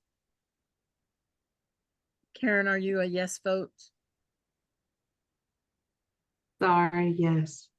Okay, can you lower your, okay, so Jonathan, is there anybody that opposes this? Anybody else besides Jonathan? Okay, that motion passes 11-1. Okay, John, you have the floor again for the next item. Okay, let's see if I can do this again here. And we'll go to the other one. This is somewhat similar, but a little bit different. Boy, that's not what I want. And I'm gonna go find something else. I'm not quite sure where that went to. Actually, maybe I do know what. Anyway, so this one is a little bit different. It has similar objectives of changing some requirements. It's meant to correct the unintended consequences of over some recent code changes that were intended to improve pedestrian and vehicle safety, pedestrian access from the street to building entrances, and building appearance from the street. And I echoed Jonathan's concern here. Part of the problem was that the ordinance ended up being so prescriptive and so convoluted that a lot of good projects that were really fairly aesthetic and well done that were built recently could no longer be built because you couldn't comply. And an example would be Cook Inlet Housing gave some examples of some fairly attractive multifamily housing where they had parking in front of the units along the street. And the ordinance restricted where you could put the parking, you couldn't put it along the street. And it also reduced the amount of space on the lot that you could dedicate to parking. So it would have had the effect of pushing even more parking onto the street. There were also some examples of where there was window coverage and other sorts of things in terms of where windows that were placed that would require windows being put in bathrooms and closets and things like that. And the process that this ordinance used was actually the first time they tried it, and I think is a really good process that we want to continue to participate in. And so the first thing they did is rather than try to hurry it through, they left a couple months to do it. The second thing they did was they established a working group and included representatives of community councils, developers, municipal staff. And so we were one of two community councils in this along with John Thurber. And so I got to admit that, the staff report on this sucker was like 132 pages, and it's just reams of things that were deleted and added, and it's very difficult to tell exactly what was done. But people got a chance to talk, they got a chance to tweak it, they got a chance to hear everybody's perspectives. And some of our ideas got put into code rewrite. So this one we submitted testimony on in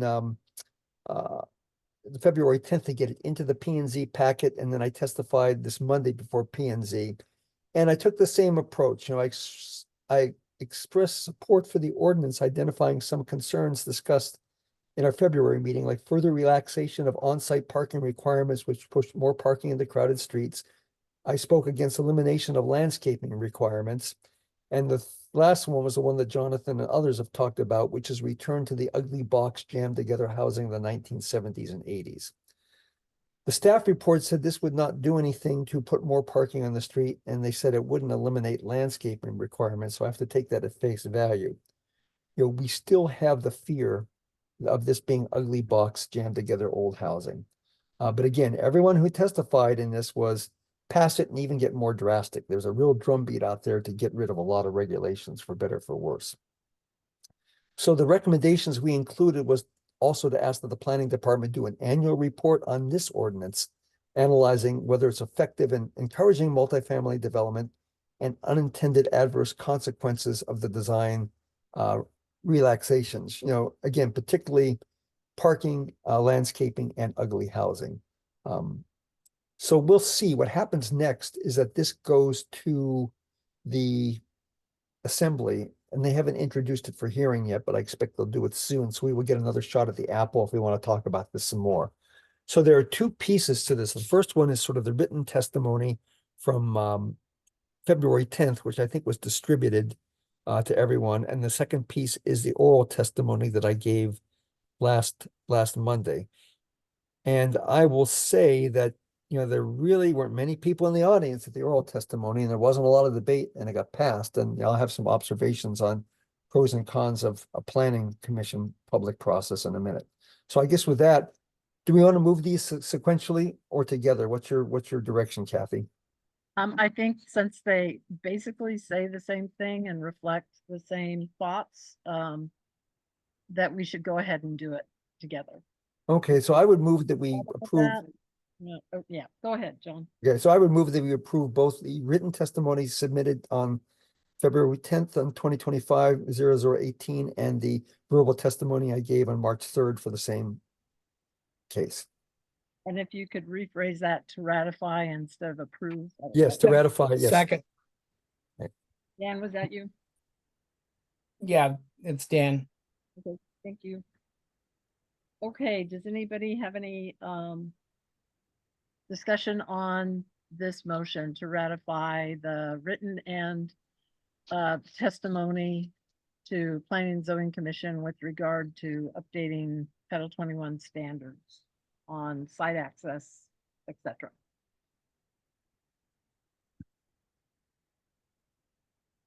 I don't see anybody hand raised, so let's go ahead and vote. So all in favor, please raise your hand. And I'll raise mine. So 1, 2, 3, 4, 5, 6, 7, 8, 9, 10. Dan, are you voting yes? Or no? Sorry, Dan? Or, okay, 1, 2, 3, 4, 5, 6, 7, 8, 9, 10, 11. Okay, so that looks like there's 11 yeses, and if everybody can lower their hands, and then I'll ask if anybody is voting no on this. Are there any no votes? Okay, 0 no, so that passes 11-0. Okay, John, I'll let you jump in again on the next one. Okay, so this exemplifies the problem we have had over the last 2 years. We have been drinking through a fire hose on this stuff. You know, ordinances come up, changes come up, studies come up. We're not aware of it. We find out about it the last minute. There's not time to get ahead of the curve and submit testimony.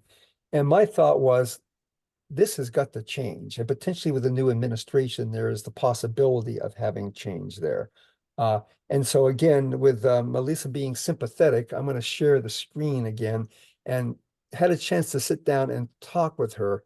And boy, howdy, did she give us a lot of information, which is going to create a lot of work for us because there is a lot more stuff coming. John, I'm going to interrupt you for just a second. So what John's about ready to describe, we won't be voting on it. Yes. But then we will consider a vote that has come up subsequent to all this. But he's just going to provide us an overview of his meeting with Melissa. Okay. So hopefully everybody can see this, and I'm going to try to make it just a little bit bigger so it's a little bit easier to read. Maybe not that big. Find the arrow here. So like I said, you know, the problem here is given the pace of ordinance introduction, proposals related to plan updates, technical studies, and other initiatives to support new housing, they're occurring so fast, so many places, it's really been impossible to find out about them in a timely manner, discuss them at council meetings, and prepare effective comments. And this is a problem that's shared by almost all the community councils. An example of this was last night. I decided to check the assembly packet early Monday just to see if there was something on the agenda because I didn't think there was. And there was a consent agenda item to have a major change on district plans like our West Anchorage district plan. It's like, holy cow, you know, this stuff is coming out. We have no advanced warning. So I approached Melissa and just said, how can we find out what's coming down the pipe and explore ways of improving information flow? And so I had about a couple of goals going into the conversation. I want to make sure that there's more constructive, less reactive, and informed community council involvement in planning and land use decisions by the assembly and administration. We have to get involved and up to speed earlier in the process, and that helps us improve our communications with you guys, our constituents. I wanted to explore 5 specific topics, and then the last one we didn't really get to in terms of feedback about what community councils can do to be better partners. But to tell you the truth, I think we're trying to do that. I'm not quite sure what else we can be doing. You know, the community councils that are saying, no, no, no, no, no, go away. They're not being invited to the table, and that's not good. So the first thing I talked about was how can we get regular updates on municipal initiatives to address the housing crisis? And the Assembly administration seemed to be focusing on relaxing land use regulations. And this is causing potential adverse impacts on neighborhood character, on traffic, on parking and property values. We're getting no information about what they're doing on the other things. And, sometimes some of us say you're beaten on land use, but what about making land available? What about subsidizing site prep? What about providing some property tax type things? And so, I kind of went through these with her, and lo and behold, stuff is happening that we're not necessarily aware of. So for example, I said, they should continue to use muni-owned land, perhaps heritage land bank stuff that's not designated for other purposes, and see if they can make some land available to reduce the cost. And that's something they're looking at. I asked, what can you be doing about the cost of site prep and extending utilities? And she mentioned that AWWU and other municipal utilities are currently working with developers to help with financing and reduce the cost of extending utility connections to new parcels. So at least they're putting some effort into that. Not much they can do about construction materials and labor. Not much they can do about financing, but there are things in play about reducing property taxes. And one thing that is in play is there was a presentation this morning at the Community and Economic Development Committee of the Assembly, where the mayor's office is talking about providing tax incentives for the transit-supported development corridor. And if you look at that map, it includes a fair chunk of Turnagain. So they are looking at providing some tax incentives to for multifamily housing. The bigger question is, are they going to be relaxing further standards that are hard for us to digest? Don, can I jump in there and ask if you can just generally provide some examples of what areas in Turnagain might fall into that? So let's see. Boy, let me just think here for a minute. It includes a chunk around Northern Lights, including part of Arlington and Forest Park. I would hasten to say that Sandy's in that neighborhood. It includes a chunk of land that's kind of to the west of the railroad tracks and south of Northern Lights Boulevard, and then some other areas kind of like along Wisconsin and some other places. I had that presentation pulled up. I don't think I do any longer, but if you were to go look at the work session that they held at the committee this morning, you can find the presentation they gave, and they show some maps in it. One of the things I'm finding is there's information out there, but they're buried in meeting agendas. They're buried 3 or 4 levels down in websites. It shows up 2 days before a planning commission or an assembly meeting, and you just don't have time to find it and look for it. But I'll maybe try to see if I can share that around. I think perhaps for the next, if there's not a limit on sending too much stuff out to people, perhaps for the next council meeting, I might try to pull some things up that we can share so people can see what's going on. But that one's potentially a big one. I'm just curious, since that could directly affect our area. Yes, it does. And then the other thing they're working on is they are working on redeveloping abandoned properties. They're acquiring and redeveloping abandoned properties, or sort of a partnership with the building services with O&M and the mayor's office. So stuff is kind of happening there, which is good. The last one, which is now moving forward fast, is I asked, so what are you doing about updating the land use plan in the 2020 comp plan review? And that was recommended by the Assembly last June. They had tried to have a relatively simple ordinance that said what we're doing complies with those plans, and people screamed bloody murder. And so they stood back a little bit and say, we would like the city to do a focused review of the 2040 land use plan, and the 2020 comp plan. And at the Planning and Zoning Commission meeting on Monday, Melissa announced that that is being initiated. That's going to get underway. They're going to run it through the Planning and Zoning Commission, and they want to have it as a fairly efficient review, not 4 or 5 years, but maybe a year or so. And they want to focus on what are the, I guess, issues, goals, and objectives of those plans, and what are the implementation actions and strategies. And it's going to be a focus purely on housing. They want to see what they can do to tweak those plans to allow more housing. So we're going to have to pay attention to that. And I have some ideas of how we might get ahead of the curve there for later discussion. So we covered that. The next thing is, where can we find information on planning studies? There's no centralized location. There's no index. Like I said, you have to look at a packet here. You have to look at a work session or committee there. You have to go 3 levels down in the planning department website to find this stuff. And even someone who's computer literate, it's a challenge. I recently found out that the Muni has established a Title 21 update page, but it's about 3 levels down. It's not easy to find. And I'm going to try to maybe get a list of sites where people can start looking up this stuff themselves. You know, one of the things I said is that, you know, we get regular updates from some of our key partners, you know, like the legislators, assembly, school district, the airport. Can the planning commission do that to tell us what's going on? Planning is short-staffed right now. Similar to the mayor's office, they've decided that they can go to 2 community council meetings a year and give verbal updates. You know, I said, you know, we have a pretty good relationship with the airport. Maybe you put together some sort of verbal or written update of all the project studies and meetings coming up and share it with all the community councils, get it on our agenda, and at least we can go through it. So that's something I think they're going to be considering. Because yeah, if you could use a template, they put it together once, they go through FCC, sent it all the councils. We have a heads up about what's coming out as compared to having to be reactive. And again, I think Melissa was receptive to a lot of this stuff. They've lost staff. There's been some turnover. She's trying to hire new folks. So, you know, they also have their hands full.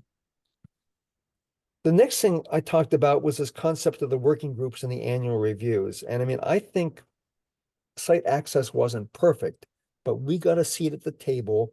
And I think more of our council members should participate in this stuff besides me, just so you guys get a feel for what's going on.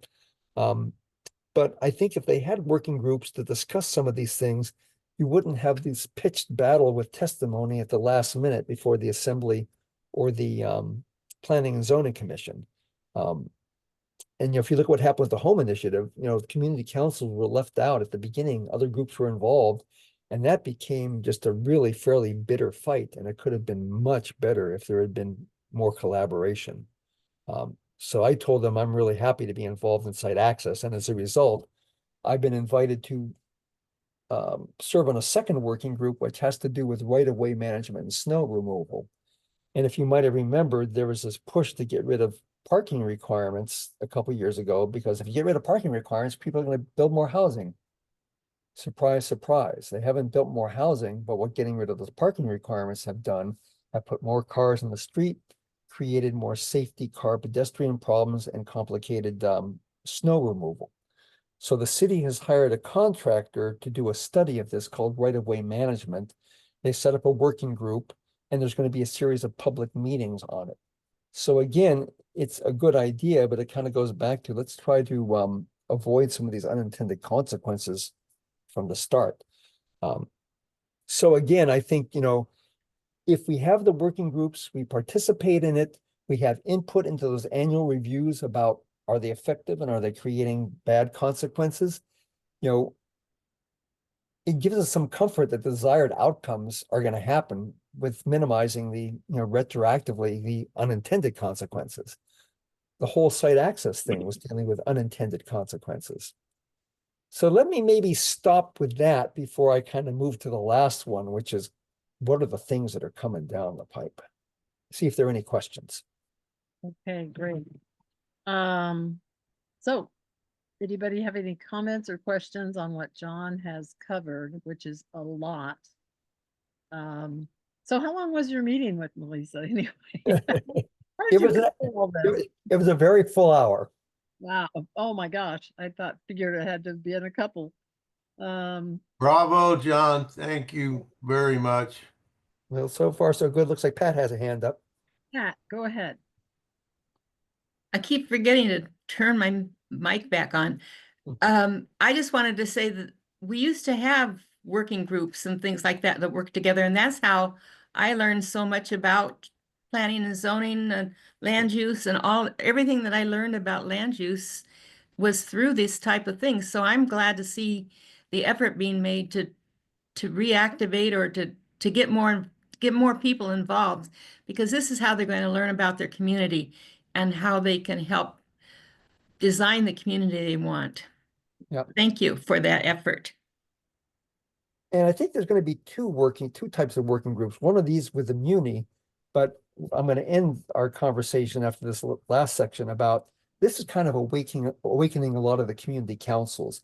And I think this is going to galvanize community councils to come together and come up with kind of a common position and a common solution on how we approach and coordinate our action on this. Because right now, we've really, for the most part, been doing individually with some communication, and we'll have more power if we act as a larger group. So if there are no other questions, I'll then kind of go into kind of what's coming down the pipe. And so I asked about, working groups, there's the right-of-way management. Is there anything else? And she said no, but we've already made the recommendation that site access is going to need the working group to continue to look at to look at the annual review and what's reviewed. And I think some of the plans and other things coming down are also going to need a working group. I asked about code changes, and there's an ordinance was introduced in November by Martinez and Salt to support tax incentives for multifamily development along transit-supported corridors. And so again, you ask this question, so where are these transit-supported corridors? And if you look at the map, again, it probably covers, I think, at least a quarter of Turnagain, maybe a bit more. And evidently, this is now being worked on internally, I'm not sure by who, to be a much more detailed ordinance, which may include some relaxation on height limits and other things in the transit-supported corridors. And in density. Nothing's available for public review yet. Melissa said there will be coordination with the community councils in a public process, but I get a little bit leery about the adequacy of some of these public processes. So this is one we're going to want to look at, and I think we'll need a working group. There's also going to be an update to the Title 23 building codes. And with someone like you, Jonathan, who are maybe interested in this, I don't know what their public outreach is going to be on that, but if they're redoing the building codes, someone knowledgeable from Turnagain should probably participate. There also, the other thing that's going on, I'm trying to remember if this was introduced or not. It might have been introduced for hearing, is that actually it was presented today at the Community and Economic Development Committee. The municipality is proposing an abbreviated rezoning process for individuals if it's supported by the land use plan, and it would reduce the process from 6 to 9 months to a couple of months. The other thing that they're proposing to do is they're proposing to change Title 21 to formally allow the assembly, the administration, and planning to initiate rezoning changes and not wait for developers to do it. There's language that implies it can be done. And for those of us who are attending assembly meetings, I think we were once lectured by Assembly Member Constant that they have the right to do so. But there's going to be formal changes that allow them to rezone land. How they do that, what they do it, where they rezone it for multifamily housing, I don't know, but that's another one we want to keep an eye on in terms of what's happening. There's studies going on. I stumbled across a manufactured housing study by checking one of the assembly work session sites. And they're kind of looking at the cost is really exorbitant right now to ship manufactured housing like trailers to Alaska, but they're looking at the possibility of how you can build tiny homes up here and allow them in trailer parks. And those are probably pretty good things. People might be interested in that. Another update that's coming along is they propose to update the design criteria manual, and there's going to be a major update to address what they call reality and incorporating some of the recently passed ordinances, including what's done with sidewalks, alleys, and street rights of way. That's another one we want to keep an eye on. So we have this laundry list of things at least we know are coming and we're going to have to watch out for. I mentioned the 2020 comp plan and 2020 land use plan. They're going to do that as a combined dual plan review, not sequentially, and they're going to run it through the Planning and Zoning Commission. And I'm not quite sure what that means for public process. And they won't do any updates to the land use plan map until they revise the two documents. Although the mayor, and we're hearing rumors that people want to start using zoning overlays to relax standards, and I don't know what that means, but that's also something to watch. The last thing that kind of came up, which was a surprise, was this ordinance that showed up yesterday on the assembly agenda, and it was on the consent agenda. So number one, it's on the consent agenda. There's no discussion, there's no vote. It showed up at the last minute in the packet, so none of us had any warning that it was coming.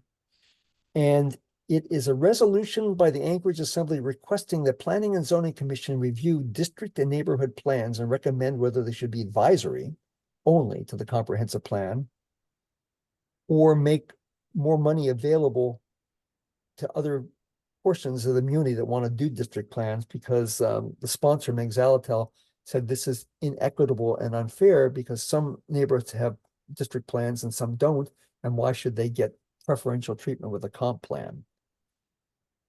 We did the West Anchorage plan. I think we finished that in about 2012. Kathy was on the steering committee. I was, one of the consultant contract managers, and it was a very involved plan, and we did it with a lot of good faith. And it's something that we feel should direct land use actions in Turnagain. And if they make it advisory, it almost becomes like a waste of everyone's time. Why did you do it? Why did you put that effort into it? Why is it advisory? So this one makes me a little nervous. They're going to give it to the Planning Commission, and I have two concerns with that. The Planning Commission folks are really great folks. They haven't had a lot to do lately. And they're going to need a lot of help with this. The other thing, if it's a standard Planning Commission process, it comes up for hearing, you get to testify, maybe they decide to ask you questions, maybe they don't, and then they vote on it.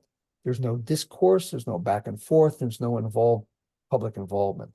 So with both the 2040, the 2020 comp plan, and this district plan discussion, if it goes to the Planning Commission, we're going to have to really watch like a hawk with other community councils that there's adequate involvement by the community councils. What ended up happening last night is when I found out about this, I got on the internet with a couple other community councils to give them a heads up. I got a hold of Anna. Some of the other community councils got a hold of their assembly representatives, and SALT made a motion to take it off the consent agenda for discussion. And that was the main thing we wanted. We wanted this brought up for discussion so it wasn't just slipped through and slipped on. So it came up for discussion. Meg Zalatel talked about the intent of her resolution. Anna, said she had checked with the municipal attorney and didn't see any problems with doing so. She wanted to make sure there were no problems, and it came up for the vote. And the vote was 7-4 in favor of passing this on.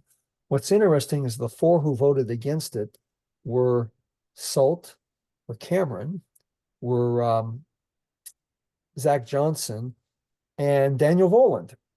And they voted against passing this on. So this was not a unanimous pass it on type of thing. Again, this is something we need to follow. So I think coming out of this, I wanted to give everyone here a bit of a fire hose of what's happening. I'm going to try to put this together in a little bit more of a digestible form, maybe with some thoughts about where people can start looking at where they can find stuff and when this might be happening. And then I suspect as a community council, maybe a land use committee, we're gonna have to start setting some priorities about what do we want to get ahead of and what do we want to work on. And I would say that, Melissa was, again, she was very gracious. She was very accommodating. She understands some of the stuff. But based on this, I think we're going to have more community councils come together and unify about how they're going to approach this. So I've talked for a bit, I guess, see if there's any other questions that I can answer or ideas or thoughts. And I'm going to stop sharing my screen so we can see faces. Okay, thanks so much, John.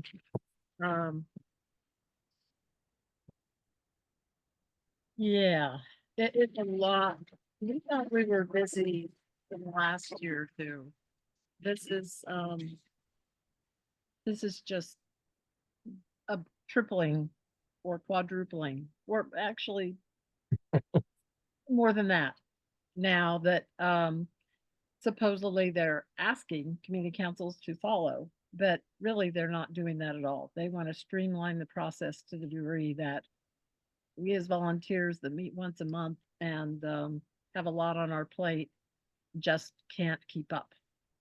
And they are succeeding in that for the most part. And and then when we do provide thoughtful written comments or testimony in front of a microphone, rarely does our input provoke any of our representatives on the assembly to amend that reflects our input. It's ignored, and other councils as well. So it's one of those things, you just throw up your hands and give up because all this is happening anyway, or do you still just hunker down and follow as much as we can? And that's what kind of triggered this string of emails yesterday between the Anchorage Citizens Coalition, some of the community councils, their community groups that say we need to coalesce because we can't just kind of individually and in isolation do it on our own, as far as community councils and other groups that are interested in this kind of stuff. And so I did put as a potential action to formally approve consideration of approval that Turnagain Community Council be a part of what may end up coalescing. There's nothing in stone right now. We can't pass a motion to say, I move Turnagain Community Council participate in XYZ committee that's represented by these groups, because this just all happened yesterday with emails flinging back and forth. But I felt like the timing was good since we were meeting today to potentially go ahead and have the body consider approval of what typically our land use committee would take the lead on, because that's what really all of this falls into. So that if the opportunity presents itself to have some more of a formal group, that we would already have the ability to say we're in. So what's the wish of the body at this point?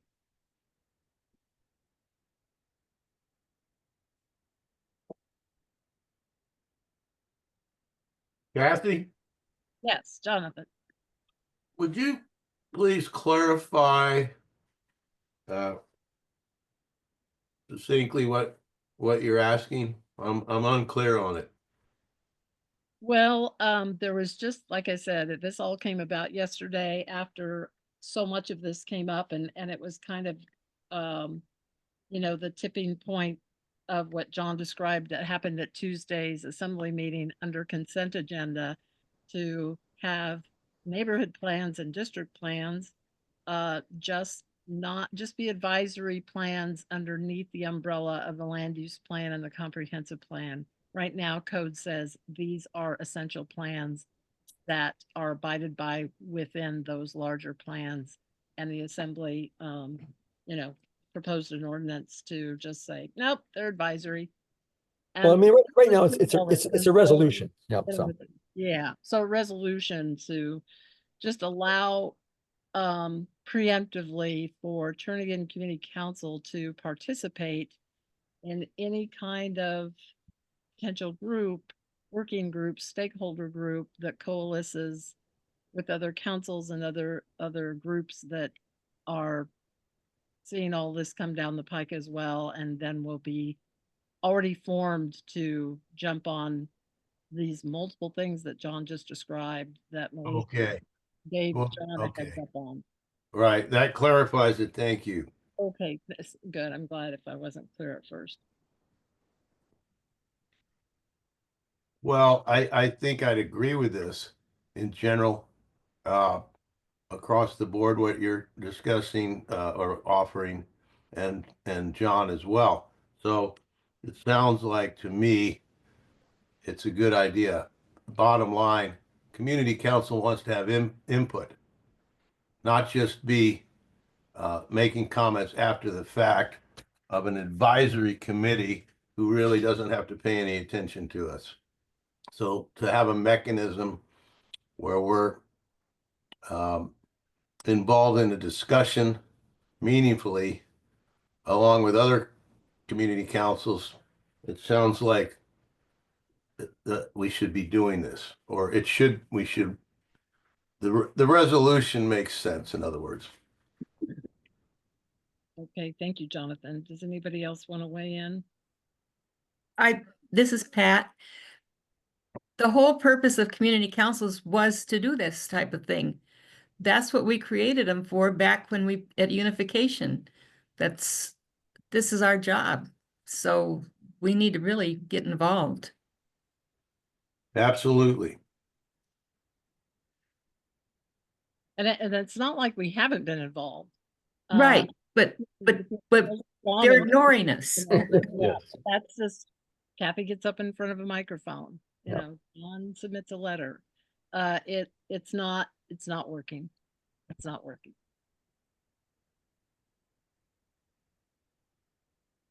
So can we go ahead and do that? You want to have a vote on it? Yeah. So I move that we vote on it. Well, as recommended, this would not be a motion, it would be a resolution.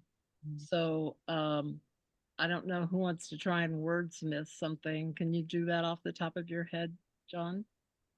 Or If do I you- understand correctly, the resolution is for the Turnagain Community Council to work with other community councils and be more actively engaged in, land use and planning decisions that affect our communities. I don't know if that's close enough or not, or you want to add something more to it. That sounds good to me. I move what Jonathan just said. Sorry, Pat, probably I'd say just not community councils, but stakeholders, because that's. Yes, what was agreed. Yep. Flowing around emails yesterday. Sorry. Got it. Yep. Agreed. Okay, so Pat, you want to move What John said. Yes. Resolution for Turnagain Community Council to work as part of a working group and Work with other community councils and stakeholders to kind of like effectively participate in land use decisions and actions.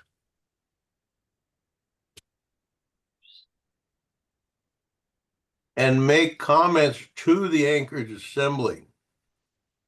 Well, that would be an end result of our efforts into planning and zoning. So I mean that's kind of inherent. We probably want to even do a lot more than that. Have meetings with our assembly member representation, beforehand, and have more meetings with Melissa Babb and other muni officials. So I don't think we need to get specific about what the working group or stakeholder group would do, but certainly the end result is to have some meaningful dialogue and input and hopefully be a catalyst for modifications to what right now are some pretty one email said this is really scary that we read yesterday. One email participant said this is really scary. And I think that, so let's see, resolution for Turnagain Community Council. How about participate? Participate with with other community councils and stakeholders other CCs and and stakeholders. stakeholders to proactively, how do you like that word? Sure. Proactively, scream, yell, and shout. No, No. because I'm all in now. I'm all in with that word. To proactively Point of order. engage in proposed Land use decisions and land actions. use- land use, and how about engage in land use? How about proposed land use? Something. John had his line was really good, what he just said. Okay, sorry. To proactively engage in. Land use actions and decisions. So I'm sorry, did you say influence? Land use actions and decisions. And that will include plans, ordinances, all sorts of stuff. And decisions. Okay, got it. Okay, so resolution for Turnagain Community Council to participate with other community councils and stakeholders and other stakeholders, community councils and other stakeholders to proactively engage in land use actions and decisions. Anchorage municipal land use, municipality of Anchorage land use actions and Decisions and actions. I would accept that as a friendly amendment. Yeah. Specifies. Yeah. Municipality of Anchorage. Okay. I think I'm close. Okay, let's see. So Pat, you moved, so I need a second. I'll second. Okay, Jonathan. And please vote if you're in favor of this resolution.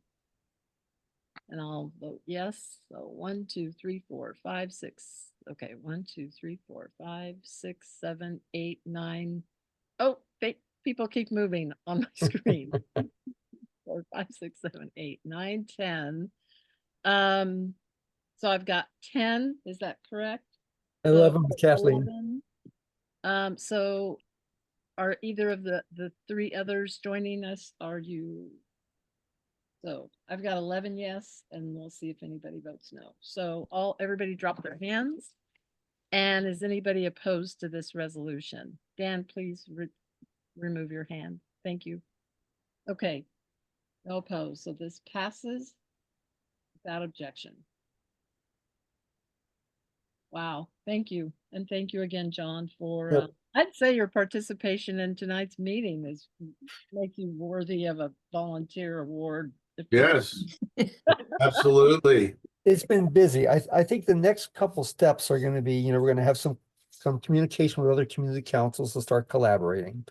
I think I want to take this list of actions I have and put it down with, Title 21 update, 2020 comp plan update, all these things. We have a list of all the things we know are there, and then maybe try to work with Melissa again to get an idea of when these things are going to happen.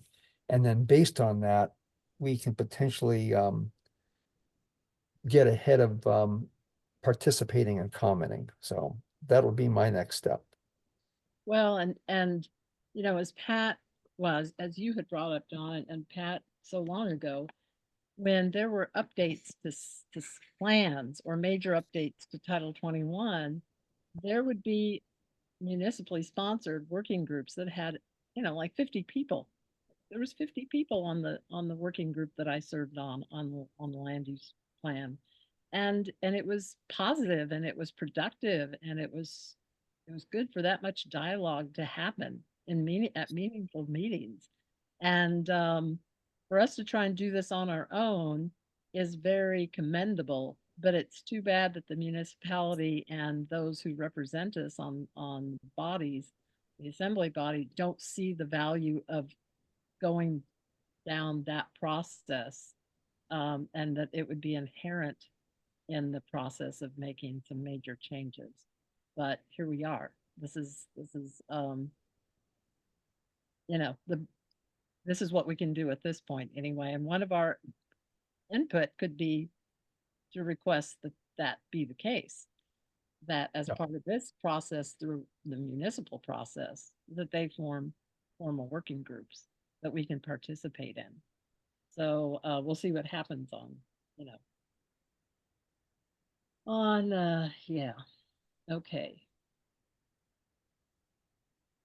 Okay, so the last item on our agenda, which we're hoping to give a little more time, but John, why don't you go ahead and jump in, Fish Creek Trail Connection Project, just because we've got two key meetings coming up and you know, where we're at on that.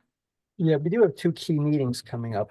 The first one is, you know, we had requested from the project team that we be able to meet with them prior to their open house to ask some questions, detailed questions about where the route is, property lines and things like that. And so a meeting has been set up as a land use committee meeting on March 11th, which is a Tuesday, next Tuesday, from 5 to 7. And it's going to be at the CRW Engineering office at 3940 Arctic Boulevard. And I was on the phone with Matt Edge today. We had given them some things they wanted, and I'm going to share my screen again. And what he has done is put together an agenda and so what they want to do is DOT is going to be there. The municipal parks and rec folks are going to be there. CRW is going to be there. And so they're going to give a project overview of the scope of work, sort of the status. And then they're going to go through and they're going to talk about the open house coming up. But they're going to go through the proposed project in AutoCAD in detail. So this is going to be from south start to north end finish, go through all the segments, where the trail is, where the property lines are, and sort of discuss what are our opportunities for our input into continued design. You know, I know Kathy and I debated, do we do this after or before the open house? But I think my feeling was we wanted to get a feeling for what they were doing before the open house, because it might become a little bit harder to influence them afterwards. So again, this is going to be 2 hours. Matt wanted to know if we could get a list of who's likely to attend. And we can perhaps start with the group online here to see who might want to attend this meeting on the 11th. That's going to be followed by a project open house from 6 to 8 p.m. at the Spinard Rec Center multipurpose room on March 19th. And the way those open houses typically work is they have poster boards and designs around the room and people you can talk to. But one of the disadvantages of that is you're talking on one-on-one and you don't get to hear all the conversations. The advantage of having this meeting at CRW is we can ask questions and everybody gets to hear the answer, which is sort of helpful. So Kathy, go ahead. Well, I know we talked about this more than once, and even though they didn't want it to be held at FCC conference room or anywhere else, they wanted it at their location because they've got all the bells and whistles presentation wise, so conceded to that. But the purpose says it's a project review meeting. It doesn't indicate that this is a land use committee meeting, a TCC land use committee meeting.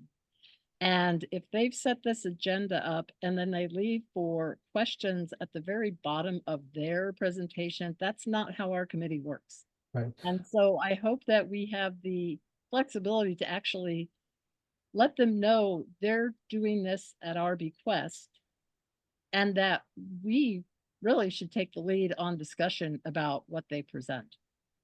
I think that will be the case, and we can let them know that when we get into the project details and the general discussion, that's when I think we're going to start asking them questions and seeing what they present and ask questions about, you know, property lines and where is the location with regard to vegetation and things like that. And it's not going to be 5 minutes for questions. Thank you very much. You know, I basically told Matt that other than them giving us whatever overview they're gonna give, we're gonna facilitate and lead the meeting in terms of the project details and the general discussion. Okay. Because their agenda doesn't look like that. Yes, I know. Also, Kathy and John, this is Kathleen. I'm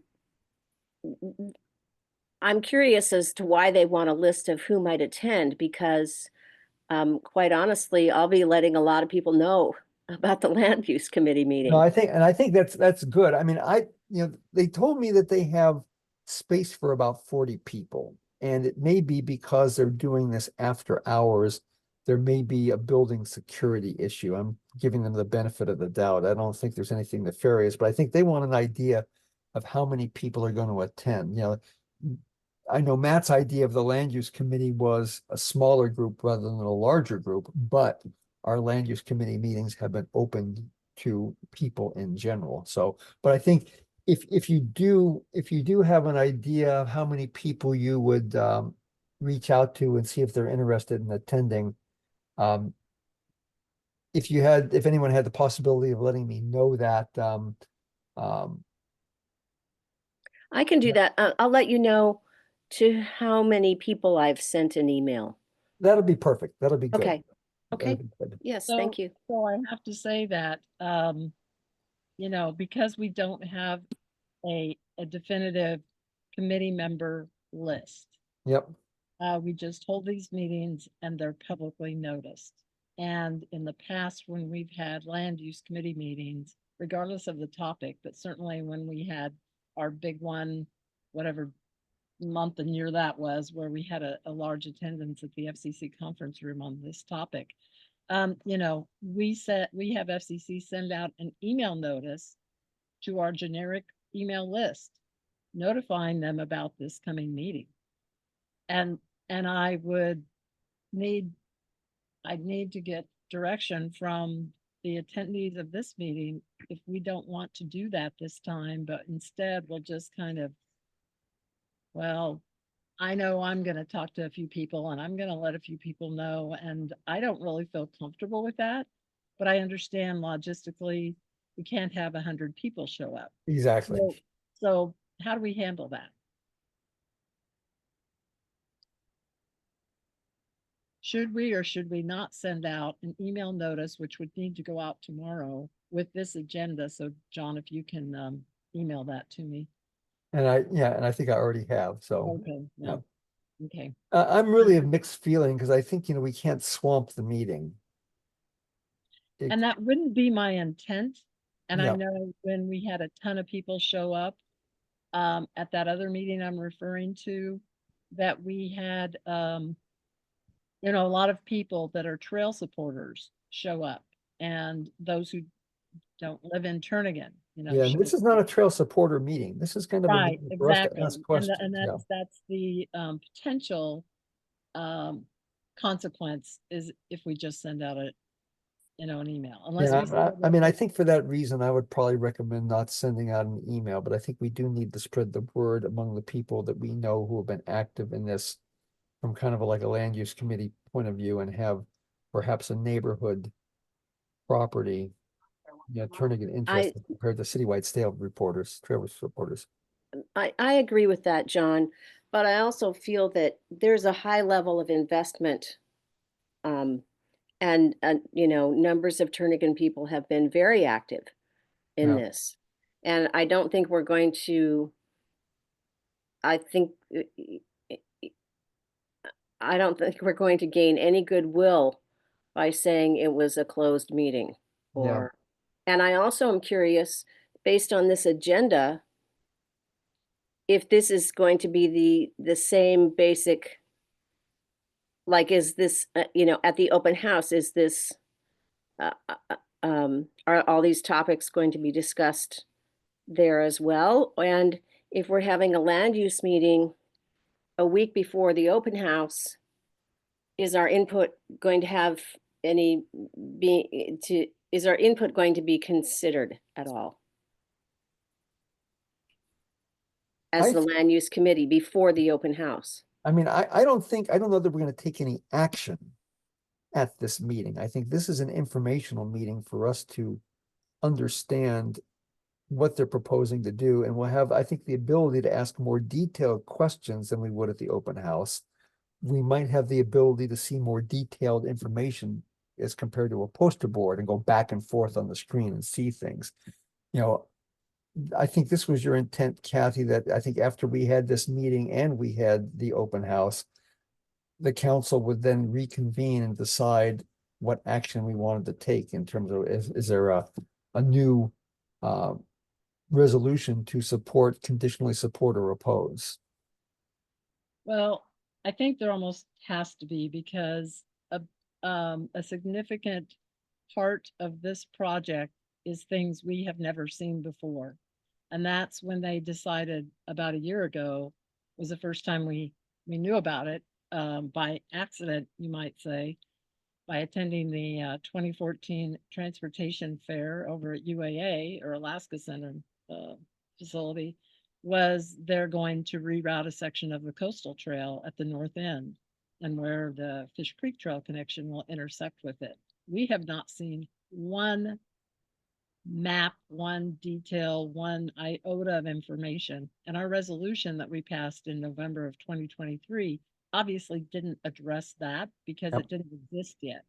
So I think that this will be a lot of information gathering and digesting, and certainly we can say, that's not going to work at this land use committee meeting on Tuesday. But yeah, it makes sense for us to then come back to the council for potential further formal action. And just FYI, I zoomed in on Spenard Community Council meeting last night. A update by the project team on the Fish Creek Trail Connection project was on their agenda, and there wasn't any kind of detailed presentation at all. It was just I don't know, took about 5 or 10 minutes of just, this is what's going on. We've got an open house coming up. And so, you know, I raised my hand and said, FYI, Turnagain is having a land use committee meeting next Tuesday. I don't think I said, and everybody's welcome, but I thought I'd be, you know, honest about that. We're having a land use committee meeting coming up. And then one of the Spenard members said, well, maybe Spenard should have a committee meeting of our own. And maybe at our next meeting or something. And so the project team said that they'd be happy to come back to April's Spenard Community Council meeting. So that's good. just FYI, that Spenard looks like they have no desire or inclination to join us and our effort for our council participation in this. They are going down their road to do it, and that was, I think, voted on, and everybody, you know, supported that agenda item for them. So you know, I felt like I just saw a big earthquake divide our two councils. Yeah. Well, you know, going back to you know, it just amazes me how strongly they feel about this, and it's not even in their community council. But they have their own agenda, and they are, you know, they're absolutely can feel that way, but we're getting no So one solution here may be splitting the needle between what Kathleen was saying, is that maybe we send a email out to the list just saying that the land use committee will be having a meeting on March 11th at CRW to go over details of the project. There will be a open house for the public to attend on March 19th, and that any action that the council may take will be taken at different meetings. I think if you let people know there's a meeting, but you don't say everyone's welcome, maybe that's splitting the needle. You let them know there's a land use committee meeting, when it's going to be, people show up, fine, but I don't think you want to send an invite out, because I do think there's a very high danger of trail proponents packing the meeting. okay. I think both sides are correct. I'm not sure what to do. Yeah. about it. Well, and you know, that's the one thing I understand with And CRD. Kathy, point of order, we're at 9 o'clock, so we probably need to extend 15 minutes. Okay, John moved to extend for 15 15. minutes. Yep. And can I get a second? Second. Thank From you, Karen. Karen. Does anybody have any objection? I can't see anybody's hands, but I'm gonna assume no. Okay, thank you. All right, we can continue. Stop sharing.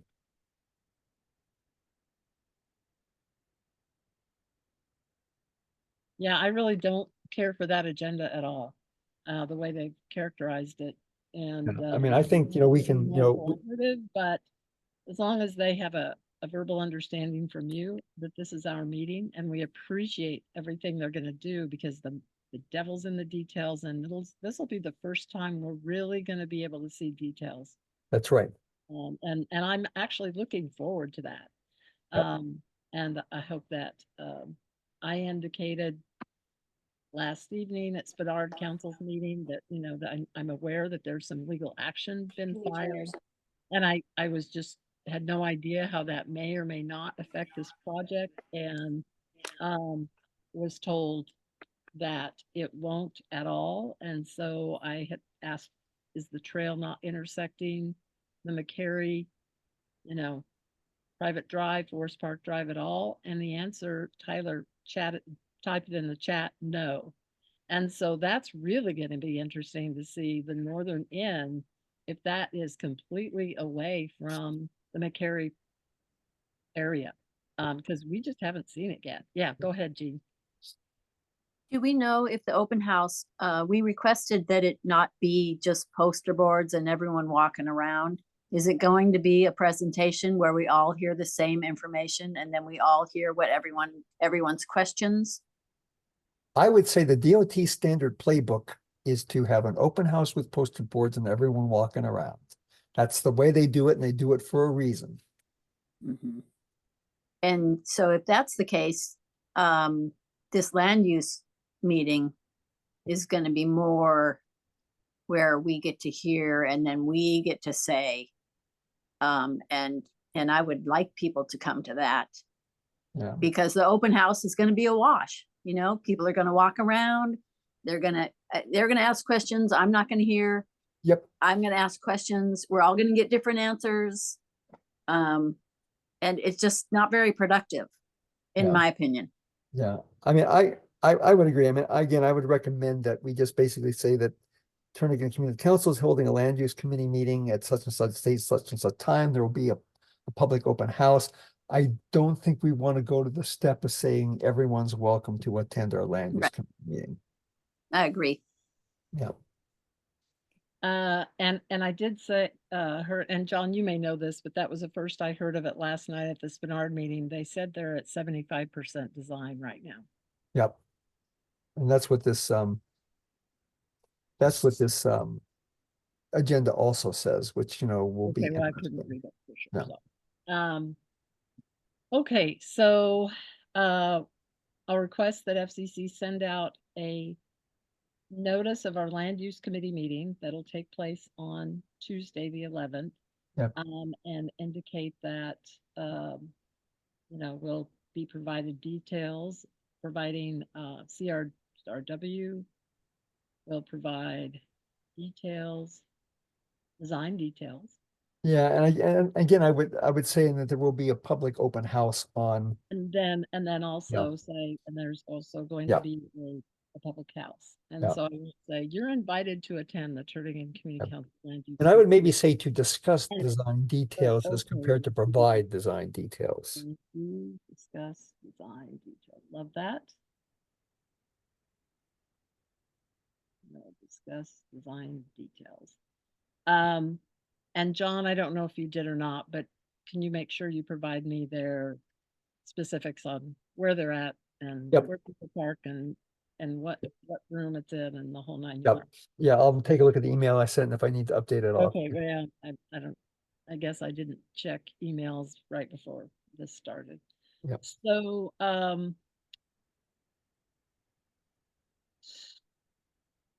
So, is there any other discussion about this agenda item?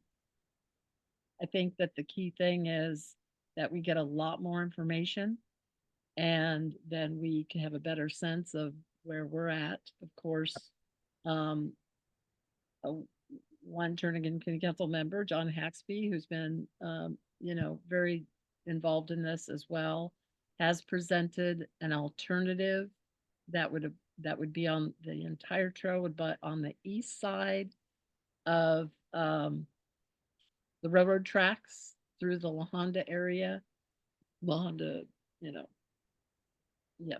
that area up through north, and would completely stay out of any kind of utility corridors, or he's even said Fish Creek Crossing, but I'm not sure how that's possible. But I haven't, anyway, so he's provided CRW a fairly detailed alternative trail consideration.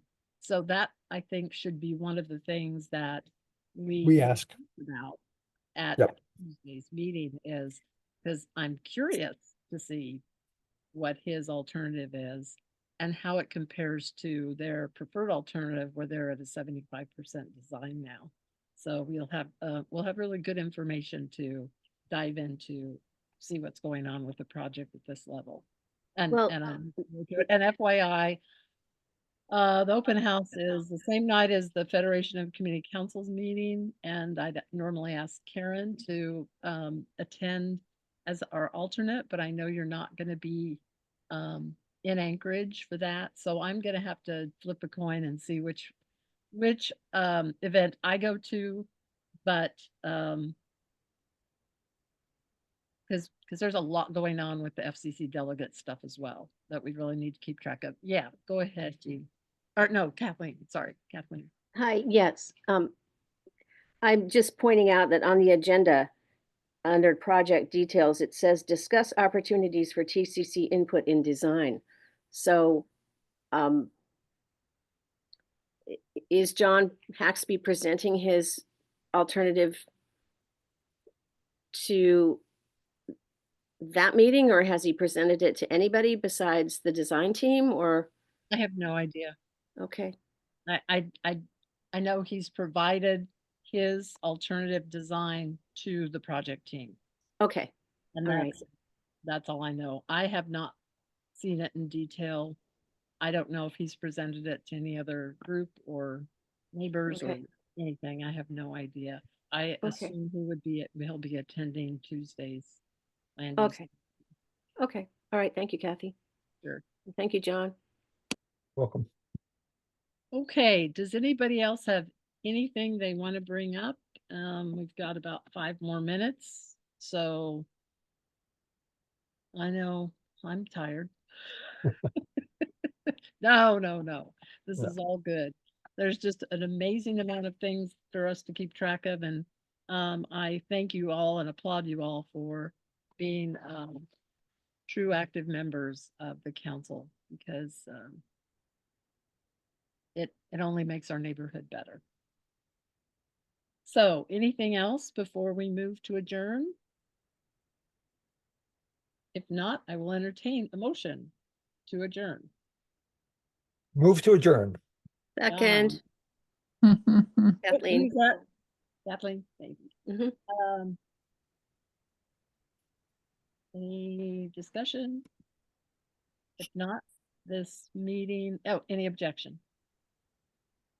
Not, this meeting is adjourned at 9:11 p.m. Thank you all for your patience. That on the agenda, only going over 11 minutes is pretty good. Thank you for all your work. Exactly. Thank you for everyone's Yeah. hard work. Yep. You are amazing. Thank you so much. Thanks Okay. so Thanks, John. Yep. Yeah, thank you. Have a good Have a night. good night. night. Everybody. And hope to see some of you, if not all of you,